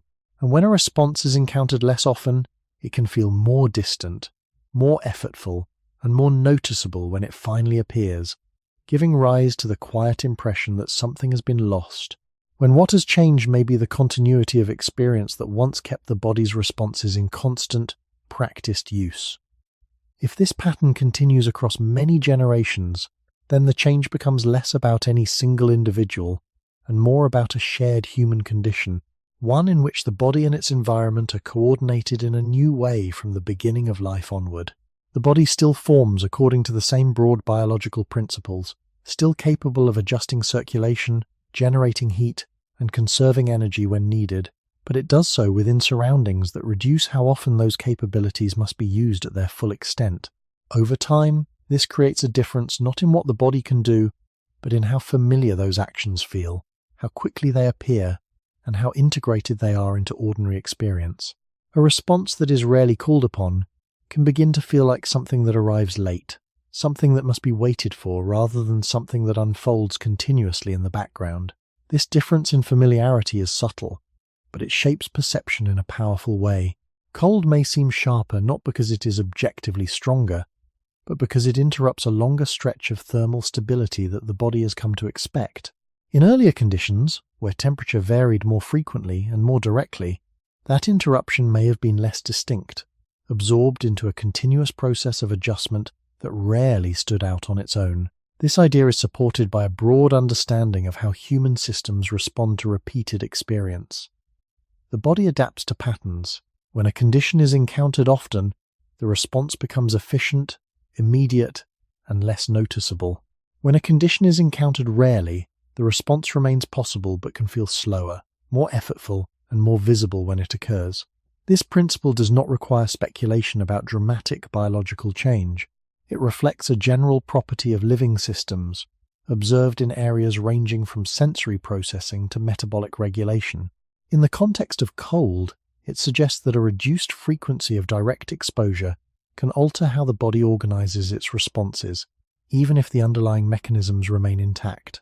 Over generations, this reduced frequency becomes part of the environment into which people are born, and once it becomes normal, it shapes expectations without needing to be consciously recognized. People come to live within a narrower range of thermal conditions, and within that range, the body maintains stability with less constant adjustment. This stability is beneficial in many ways, but it also means that when the body does encounter colder conditions, the shift is more pronounced relative to its recent experience. The sensation stands out, and because it stands out, it feels more personal, more immediate, and sometimes more difficult to resolve. If we look again toward the earliest phases of human life, the contrast remains consistent. There, the body developed within environments where variation was part of daily existence, and adjustment was not occasional but ongoing. The body did not wait for cold to become distinct before responding. It remained in a continuous exchange with the environment, making small changes that rarely rose into conscious awareness. As protection became more effective and more widespread, that continuous exchange was gradually interrupted. The body moved from constant low-level engagement to more selective response, and selective response changes how experience is structured. Cold becomes an event rather than a background condition, something that appears at certain moments rather than something that is always being quietly managed. This does not suggest that humans have become disconnected from their biology or incapable of adapting when needed. It suggests that the everyday rhythm of adaptation has been reshaped by the environments humans have built, and that reshaping has consequences for how sensations are perceived. What may feel like a loss of natural cold resistance may in part be a loss of continuity, the steady, unbroken pattern of interaction that once kept the body's responses close to the surface of daily life. Without that continuity, the body still responds, but it does so in a way that is more noticeable, more delayed, and sometimes more difficult to integrate into a sense of comfort. And as this pattern repeats across generations, it becomes part of the human condition itself, not as a failure of biology, but as a reflection of the long process through which humans have learned to reshape their surroundings and, in doing so, have quietly reshaped the rhythm of their own bodily responses as well. In the present day, the relationship between the human body and temperature has become more stable than at any earlier point that can be widely supported by historical and scientific understanding, not because the external world has changed, but because the spaces humans inhabit have been shaped to reduce variation before it reaches the body. Buildings are designed to retain warmth or coolness. Fabrics are engineered to slow heat exchange, and systems of heating and cooling allow temperature to remain within a narrow range for long periods of time. These are not isolated developments. They form a continuous layer of control that surrounds daily life, from sleeping spaces to transportation, from workplaces to places of rest. This kind of environment does not eliminate cold, but it reorganizes when and how it is encountered. Instead of being part of a continuous background, temperature becomes something that is managed in advance, adjusted before discomfort begins, and corrected before the body must rely fully on its own internal responses. This pattern is widely recognized in modern studies of built environments and thermal comfort, where stability is treated as a primary goal rather than variation. Within such a setting, the body is rarely exposed to sustained shifts that require ongoing adaptation. Instead, it moves between controlled zones, each designed to keep temperature within a predictable range. When the body leaves one zone and enters another, the change may be brief, and often it is followed quickly by a return to stability. Over time, this creates a rhythm that is very different from earlier human conditions. The body is not in constant negotiation with the environment. It is in intermittent contact with it, with long periods of reduced variation in between. This does not remove the body's capacity to respond, but it changes the context in which that capacity is used. A system that is not required to operate continuously does not need to remain in the same state of readiness. It can rest, remain quiet, and activate only when conditions move beyond the controlled range. This leads to a subtle but important shift. Cold becomes something that is encountered at the edges of controlled environments, often during transitions rather than as part of a continuous experience. It may be felt when stepping outside, when entering an unheated space, when sitting still in a room that is slightly below the expected range, or when the body's own heat production decreases during rest. In these moments, the sensation of cold can feel more pronounced, not necessarily because it is more intense, but because it interrupts a longer period of stability. The contrast between controlled warmth and external variation makes the change more visible. In earlier conditions, where variation was more constant, the body would have been adjusting continuously, making small changes that did not stand out as separate events. In modern conditions, adjustment often begins after a period of relative stillness, and that beginning is more noticeable because it marks a shift from stability to response. This shift is supported by research into thermal comfort and human perception, which shows that people living in more stable indoor environments tend to have narrower comfort ranges and may perceive temperature changes more acutely when they occur. This does not indicate a loss of biological function. It indicates a change in baseline expectation. The body becomes accustomed to a certain range, and deviations from that range become more salient. If we place this within the longer arc of human history, the difference becomes clearer. Near the beginning, the body lived within variation. Now, the body lives within stability punctuated by variation. The mechanisms of thermoregulation remain the same in their broad structure, but their role within daily life has shifted. They are no longer engaged as continuously, and because they are not engaged as continuously, their activation feels more distinct when it occurs. This may be one of the clearest ways in which the idea of natural cold resistance changes meaning. It is not only about how the body performs under cold conditions, it is about how often the body is asked to perform under those conditions, and how that frequency shapes perception. In a world where temperature is controlled most of the time, cold becomes less familiar, less integrated, and more noticeable when it appears. The body still responds, but it responds within a different pattern, one that emphasizes stability first and adaptation second. And as that pattern becomes normal across entire societies, the experience of cold shifts accordingly, becoming less of a continuous presence and more of a boundary that marks the limits of the controlled world humans have learned to create around themselves. In a temperature-controlled world, the body is rarely asked to maintain warmth entirely on its own for very long, and this changes the meaning of cold in a quiet but important way. Cold is no longer the condition surrounding life for hours at a time. It is more often a brief interruption, a transition between protected spaces, a moment in which the outside world becomes noticeable before another layer of control is restored. A person leaves a heated room, enters a vehicle, walks through cold air for a short distance, then returns to another indoor environment where the temperature has already been adjusted in advance. This sequence may seem ordinary, but it reorganizes the entire rhythm of thermal experience. The body is not sustaining itself through long exposure. It is moving between pockets of stability, with cold appearing mainly in the gaps. When a sensation exists mostly in gaps, it feels different from a sensation woven through the background of daily life. It stands out more clearly. It feels sharper. It feels less familiar. Research on thermal comfort and indoor climate consistently shows that people living in tightly controlled environments become accustomed to narrower temperature bands. And when the surrounding air moves outside those bands, even modest changes may be felt more strongly. This does not mean that the body has become biologically incapable of responding. It means that the contrast between expected stability and actual variation has grown larger. The body still narrows blood vessels, still changes posture, still produces heat when needed, but those responses are being asked to begin after a longer period of environmental sameness. That delay changes perception. A change that would once have been absorbed into ongoing adjustment now arrives as a clear interruption. In earlier human settings, especially those closer to open landscapes and less protected forms of rest, thermal variation was part of the texture of existence.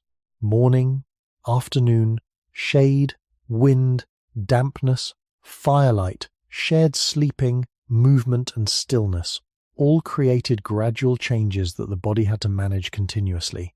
In the modern thermal world, many of those transitions have been flattened. The room stays similar from hour to hour. Bedding is designed to reduce variation through the night.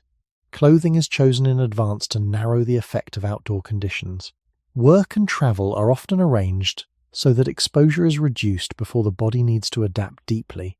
This is one of the greatest successes of human comfort, but it also has a consequence that fits the title of the video in a quiet way. When variation is reduced, the body has fewer opportunities to remain in low-level dialogue with cold.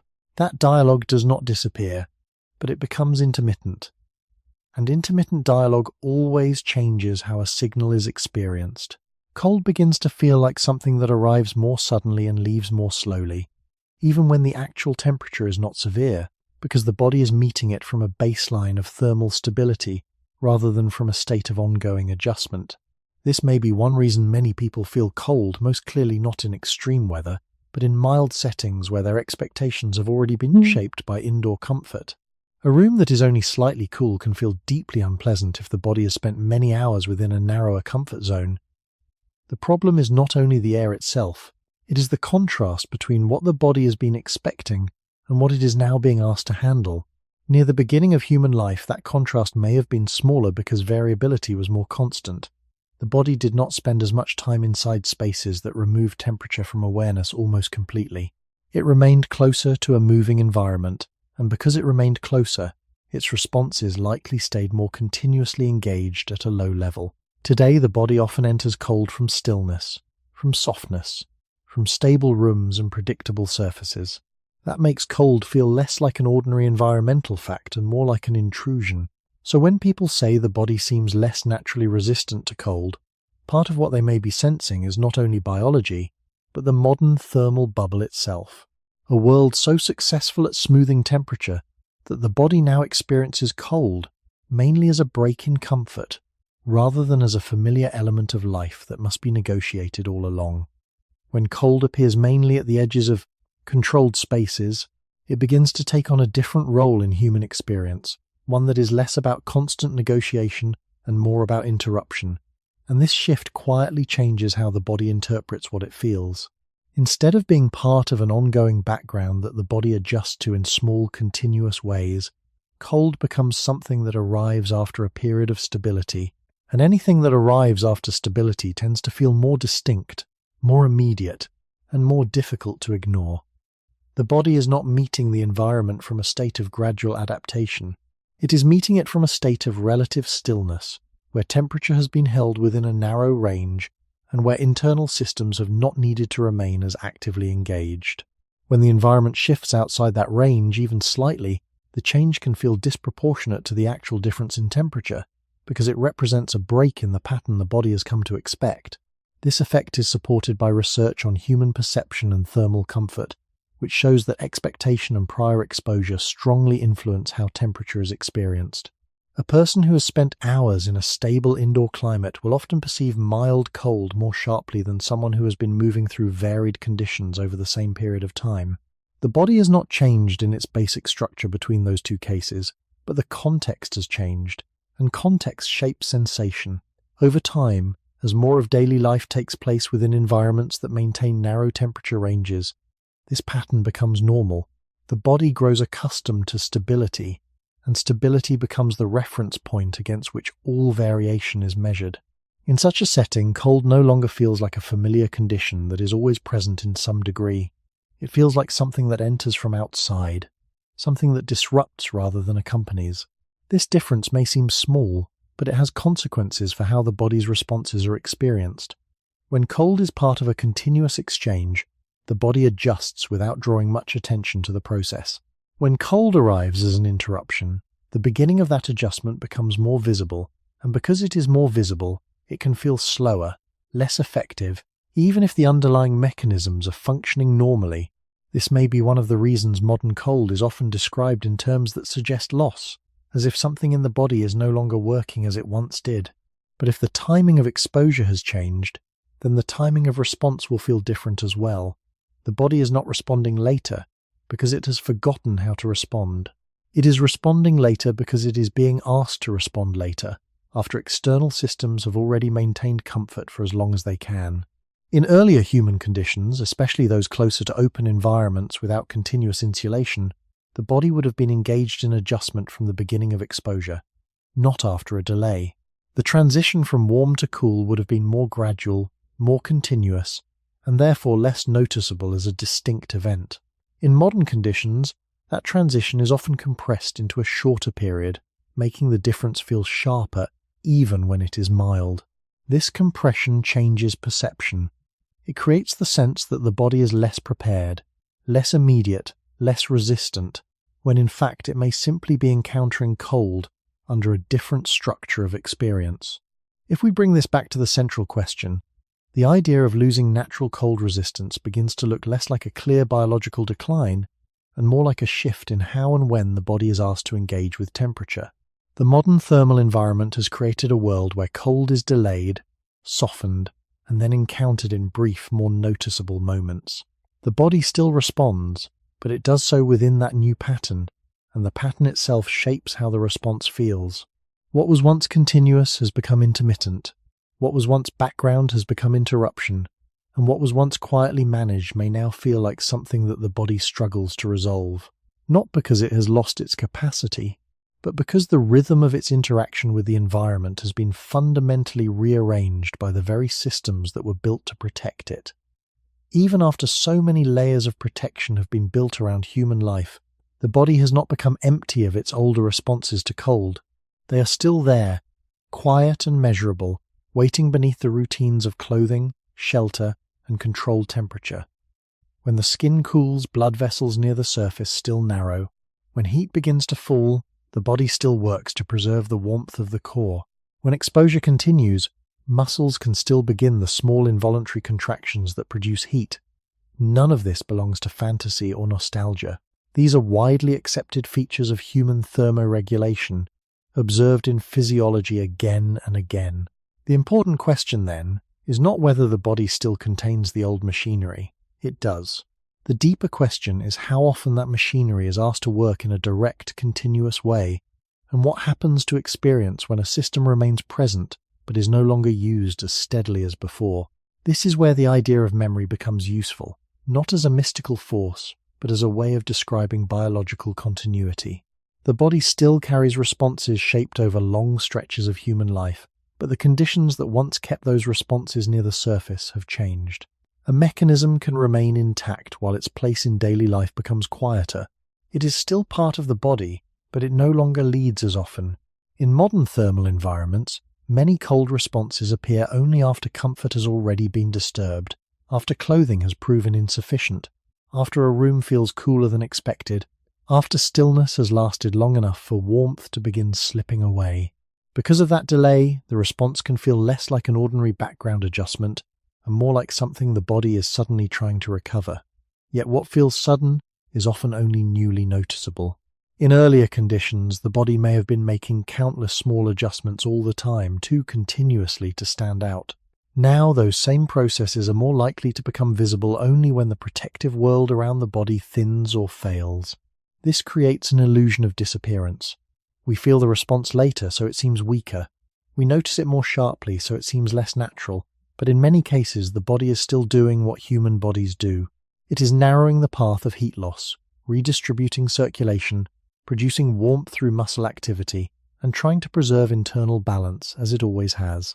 The difference is that these actions are now emerging from underneath a long stretch of thermal quiet, and anything that emerges after quiet feels more dramatic than something that has been happening softly all along. If we trace this back toward the beginning of human life, the contrast becomes clear again. Human beings did not survive because the body ignored cold.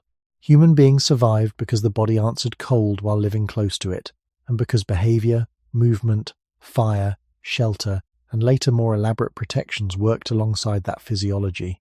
The bodily side of that partnership has not vanished. It has simply become less continuously exercised in ordinary life.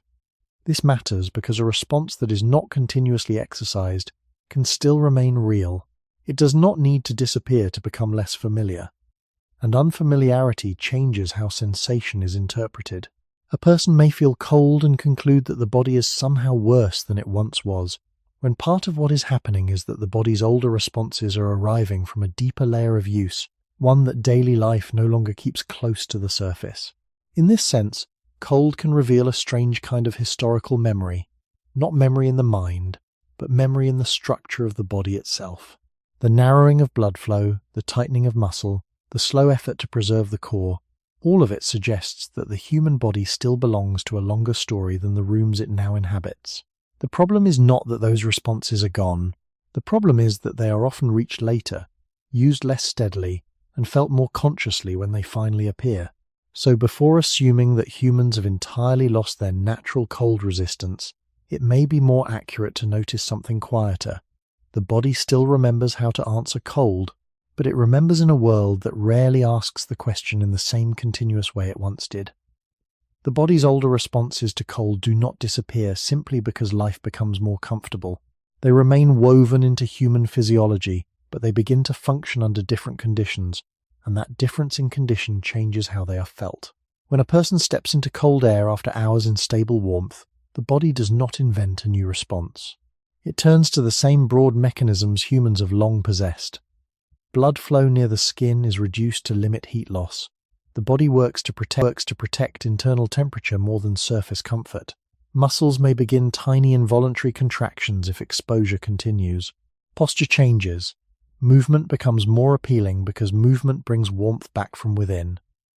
All of these are familiar physiological patterns, widely accepted and repeatedly observed. Yet in modern life they often appear after a delay, and that delay gives them a different texture. They feel less like part of the body's ordinary rhythm and more like a second layer that wakes up only after comfort has already been interrupted. This is one reason cold can feel so strangely personal now. The body is still responding, but because the response begins later than the mind expects, it can seem incomplete or weaker than it really is. In earlier human conditions, especially those closer to the open environments in which our species lived for long stretches of time, these same responses would likely have been engaged more often at a lower level, before cold rose into conscious awareness as a separate problem. The body would not have waited as long because there was less separation between skin and world. Small changes in air, ground, shade, and wind would have kept thermoregulation active as part of the day itself. In that setting, the body's responses may have felt less dramatic, not because they were stronger in some heroic sense, but because they were more continuous, more integrated, more practiced through repetition. Now, the same systems often emerge from underneath a thermal quiet created by clothing, buildings, fuel, transport, and controlled spaces. They are still human, still functional, still part of the body's design, but they are no longer being called upon to lead the interaction with cold as often. This helps explain why the body can seem both capable and unprepared at the same time. It is capable because the underlying systems remain. It feels unprepared because those systems are no longer maintained at the same level of ongoing engagement. A response that once lived near the surface of ordinary existence now waits behind layers of protection and expectation. When it finally appears, it feels more effortful, more noticeable, and sometimes more distant from comfort than before. That distance may create the impression that something has been lost, when what has changed is the closeness between the body's old responses and daily life. If we think again about the beginning of human life in broad terms, the body was never alone in facing cold, but it was more regularly involved from the start. Movement, sheltering choices, group closeness, fire when available, and the body's own conservation and heat production all belong to one continuous exchange. In modern conditions, that exchange has become layered and interrupted. The body still enters the conversation, but often later. And when it enters later, the transition is easier to notice. This matters because the feeling of weakness is not always the same as actual incapacity. Sometimes it is a feeling created by timing. A body that responds after a pause feels less natural than one already quietly adjusting in advance. But the pause may reflect the structure of modern life more than the disappearance of human physiology. In this sense, the body's reaction to cold still carries a form of biological memory, not as a conscious recollection, but as an inherited pattern of function that survives, even when the world around it changes.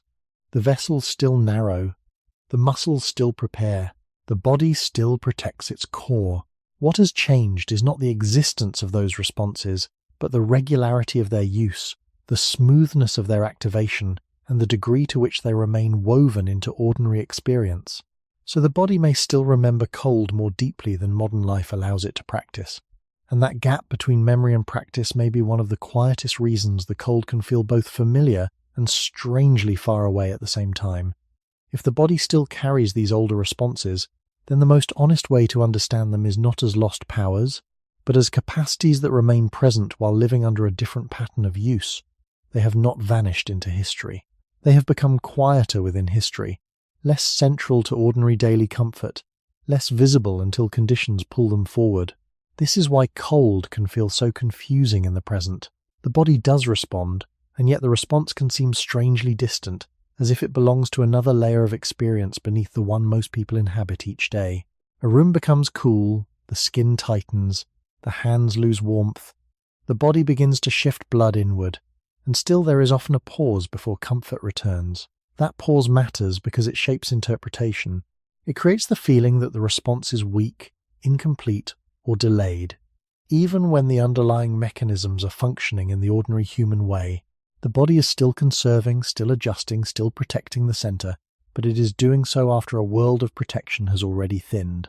In earlier conditions, where exposure was more continuous and more difficult to avoid, the same mechanisms may have been engaged sooner and more steadily, not because the body itself was fundamentally different, but because it was living much closer to the point where adaptation had to begin. A small drop in temperature would not arrive into a long stretch of thermal stillness. It would arrive into a body already making small adjustments, already exchanging heat with the world in a more continuous way. That continuity may be one of the missing pieces in the modern experience. When a system works continuously, it often becomes hard to notice. When it works only after a delay, it becomes far more visible. So what seems like diminished resistance may in part be heightened awareness of responses that no longer unfold quietly in the background. This is especially true when stillness is involved. The body at rest reveals its thermal compromises more clearly than the body in motion, and modern life contains long periods of stillness that earlier patterns of living may have interrupted more often.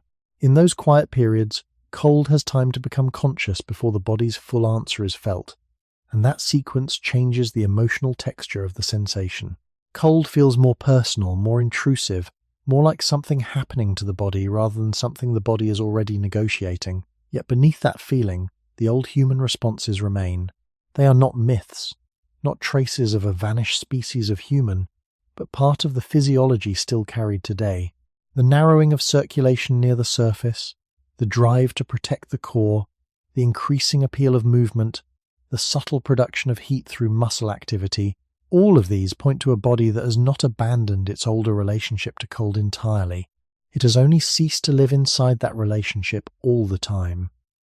If we look back toward the beginning of human life, that difference becomes clearer. The body then was not isolated from cold by constant systems of control. It was brought into regular contact with variation, and because of that contact, its responses likely stayed closer to the surface of ordinary experience. Now the body often lives inside narrowed comfort ranges and only occasionally has to reveal those deeper capacities. When it does, the response feels less familiar, not because it is absent, but because it is no longer part of a continuous daily rhythm. This may be the most careful meaning of biological memory in this story. The body remembers not by thinking, but by retaining patterns of response shaped over very long stretches of human existence. Those patterns are still there, but practice has changed. And when practice changes, memory can remain while fluency fades. The body still knows how to answer cold, but it often speaks that language after a pause, with less continuity, and within an environment that no longer asks for the same steady conversation. So by the end of this idea, the question becomes more precise. Humans may not have completely lost their natural cold resistance.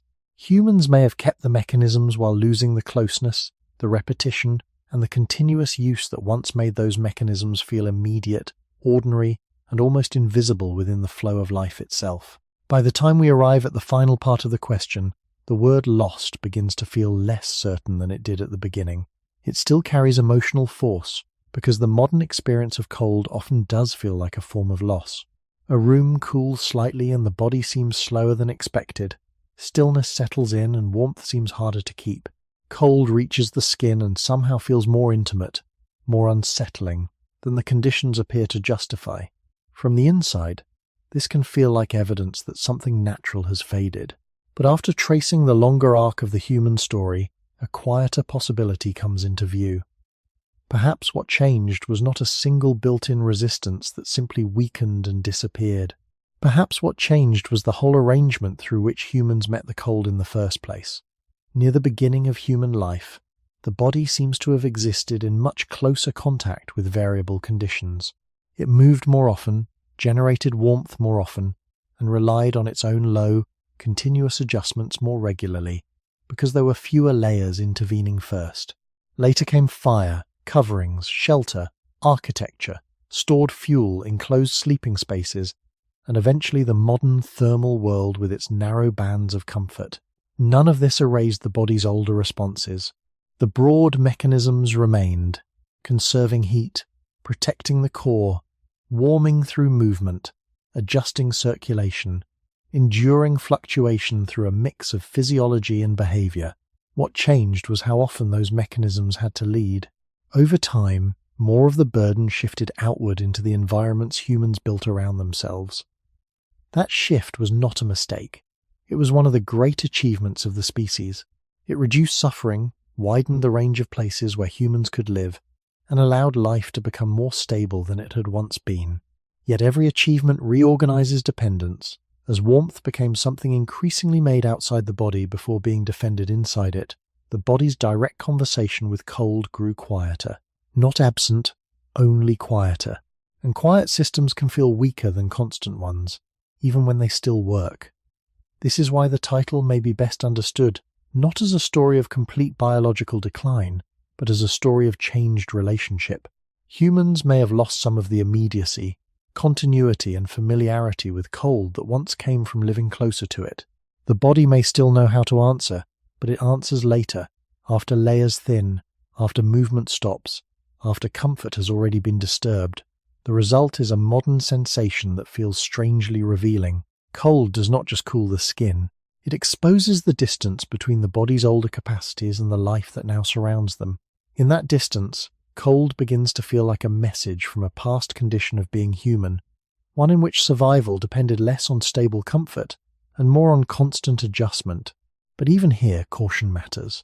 It would go too far to claim that humans were once naturally resistant in some simple, heroic way and then became soft. The evidence does not support that kind of clean myth. Human beings have long depended on behavior, cooperation, materials, and shelter, as well as physiology. The body was never acting alone. What seems more widely supported is something subtler, that the body once participated more continuously in a larger rhythm of exposure, motion, and response. and that modern life has thinned that rhythm without removing the machinery underneath it. So the final answer may be less dramatic than the title first suggests, but perhaps more useful. Humans may not have entirely lost their natural cold resistance. Humans may have shifted it, externalized it, and slowly replaced constant bodily practice with protection, design, and control. And in doing so, we gained safety, reach, and comfort, but also lost some of the old fluency with the colder world our species once had to face more directly. If there is a lesson in that, it is not a call to reject comfort or to romanticize hardship. It is something calmer. The body still belongs to a longer history than the room around it, and many of the sensations that seem inconvenient today are not signs of failure, but traces of the deep conditions under which human life was first learned. Perhaps the real question is not whether the body has forgotten the cold, but whether modern life has become so good at speaking for the body that we no longer recognize its quieter voice when it tries to answer for itself. If the question is no longer about a simple loss, then the body can be seen more clearly as something that has been carried forward through changing conditions rather than replaced by them. It still operates through the same broad principles that shaped human survival long before stable interiors existed. Heat is still generated through movement, conserved through circulation, and protected at the core when the environment draws it away. These processes are not optional or decorative. They remain part of what it means to be human. What has changed is the setting in which they are asked to function. Modern life surrounds the body with systems that reduce the need for constant adjustment. And when constant adjustment is no longer required, the body's responses become less continuous, less practiced, and more noticeable when they appear. This does not remove their importance. It changes their role from something that quietly accompanies life to something that steps forward only when needed. That shift in role can be felt most clearly in moments when protection falls away, even briefly. A person steps into cool air after hours indoors, and the body must suddenly do what it once did more often. Circulation shifts, posture tightens, movement becomes appealing again, and warmth begins to return slowly rather than instantly. In that moment, it is possible to feel both the presence and the distance of the body's older responses at the same time. They are still there, but they do not feel as immediate as expected, and that gap between expectation and experience is often interpreted as loss. Yet if we look carefully, the body is not failing to respond. It is responding within a pattern shaped by long periods of reduced demand. It has learned to rely on the world around it first, and to act more fully only when that world is no longer enough. This pattern does not need to be reversed to be understood. It only needs to be seen clearly. The human body is not separate from the environments humans create. It adapts to them, not by abandoning its original capacities, but by reorganizing how and when those capacities are used. Over time, this reorganization becomes normal, and what once felt continuous becomes occasional. What once felt effortless becomes something that requires attention, and what once lived quietly beneath awareness begins to stand out when it returns. If we follow this idea back to the beginning again, the contrast remains consistent. Early human life placed the body in more direct and frequent contact with changing conditions, requiring ongoing adjustment that rarely drew attention to itself. Later human life has placed the body within layers that reduce that contact, allowing stability to extend further into daily experience. The cost of that stability is not the disappearance of biological function, but the reduction of its constant use. When use declines, familiarity declines, and when familiarity declines, even ordinary responses can begin to feel uncertain. This may be why cold today often carries a sense of distance, as if it belongs to something older than the present moment. It is not entirely unfamiliar, because the body still knows how to answer it, but it is no longer woven into the same steady rhythm of experience. The body remembers, but it remembers within a different context, one where protection speaks first and physiology answers later.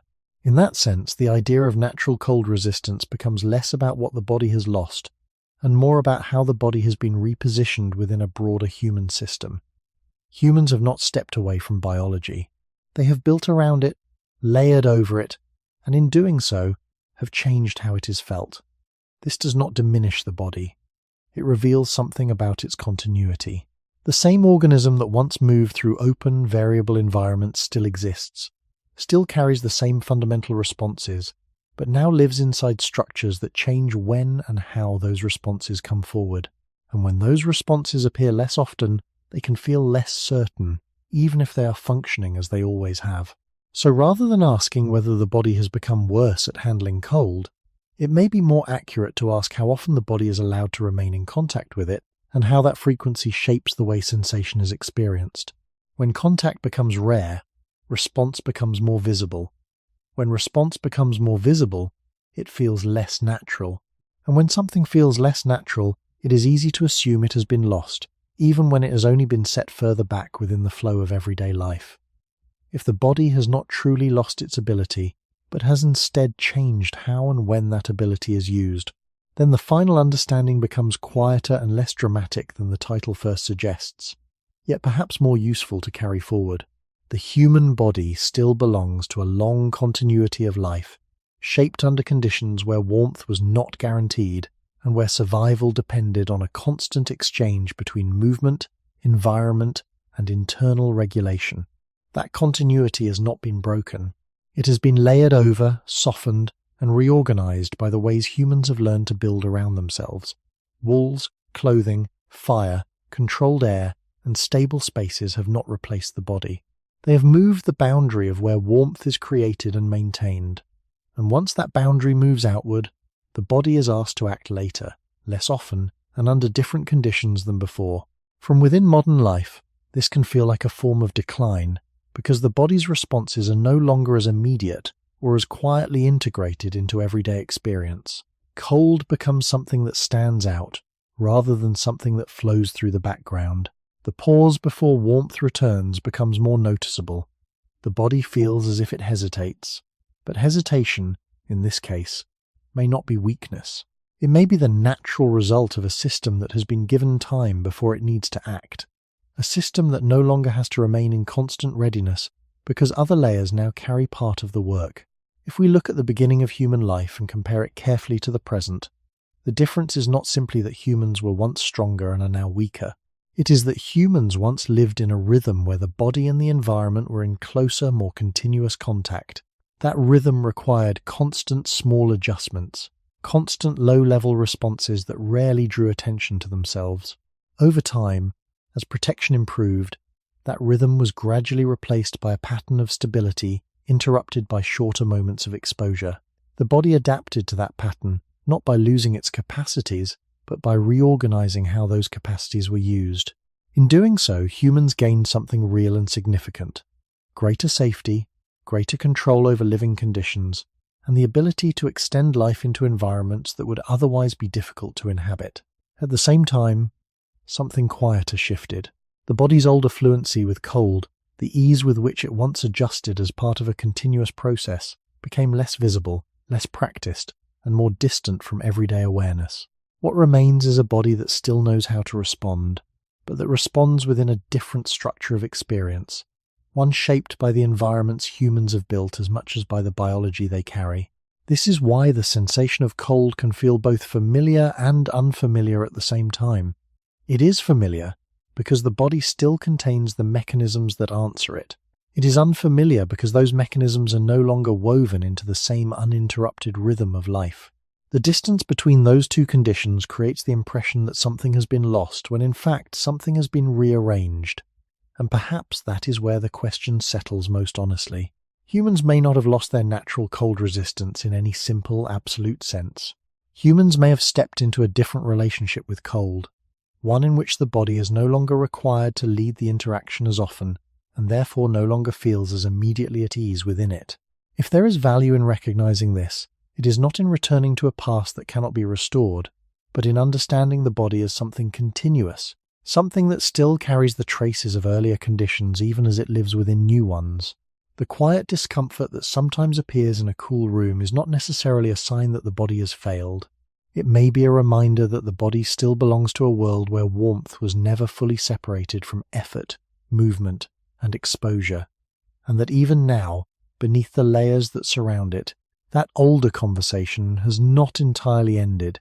So the question remains, not as a problem to solve, but as something to sit with gently.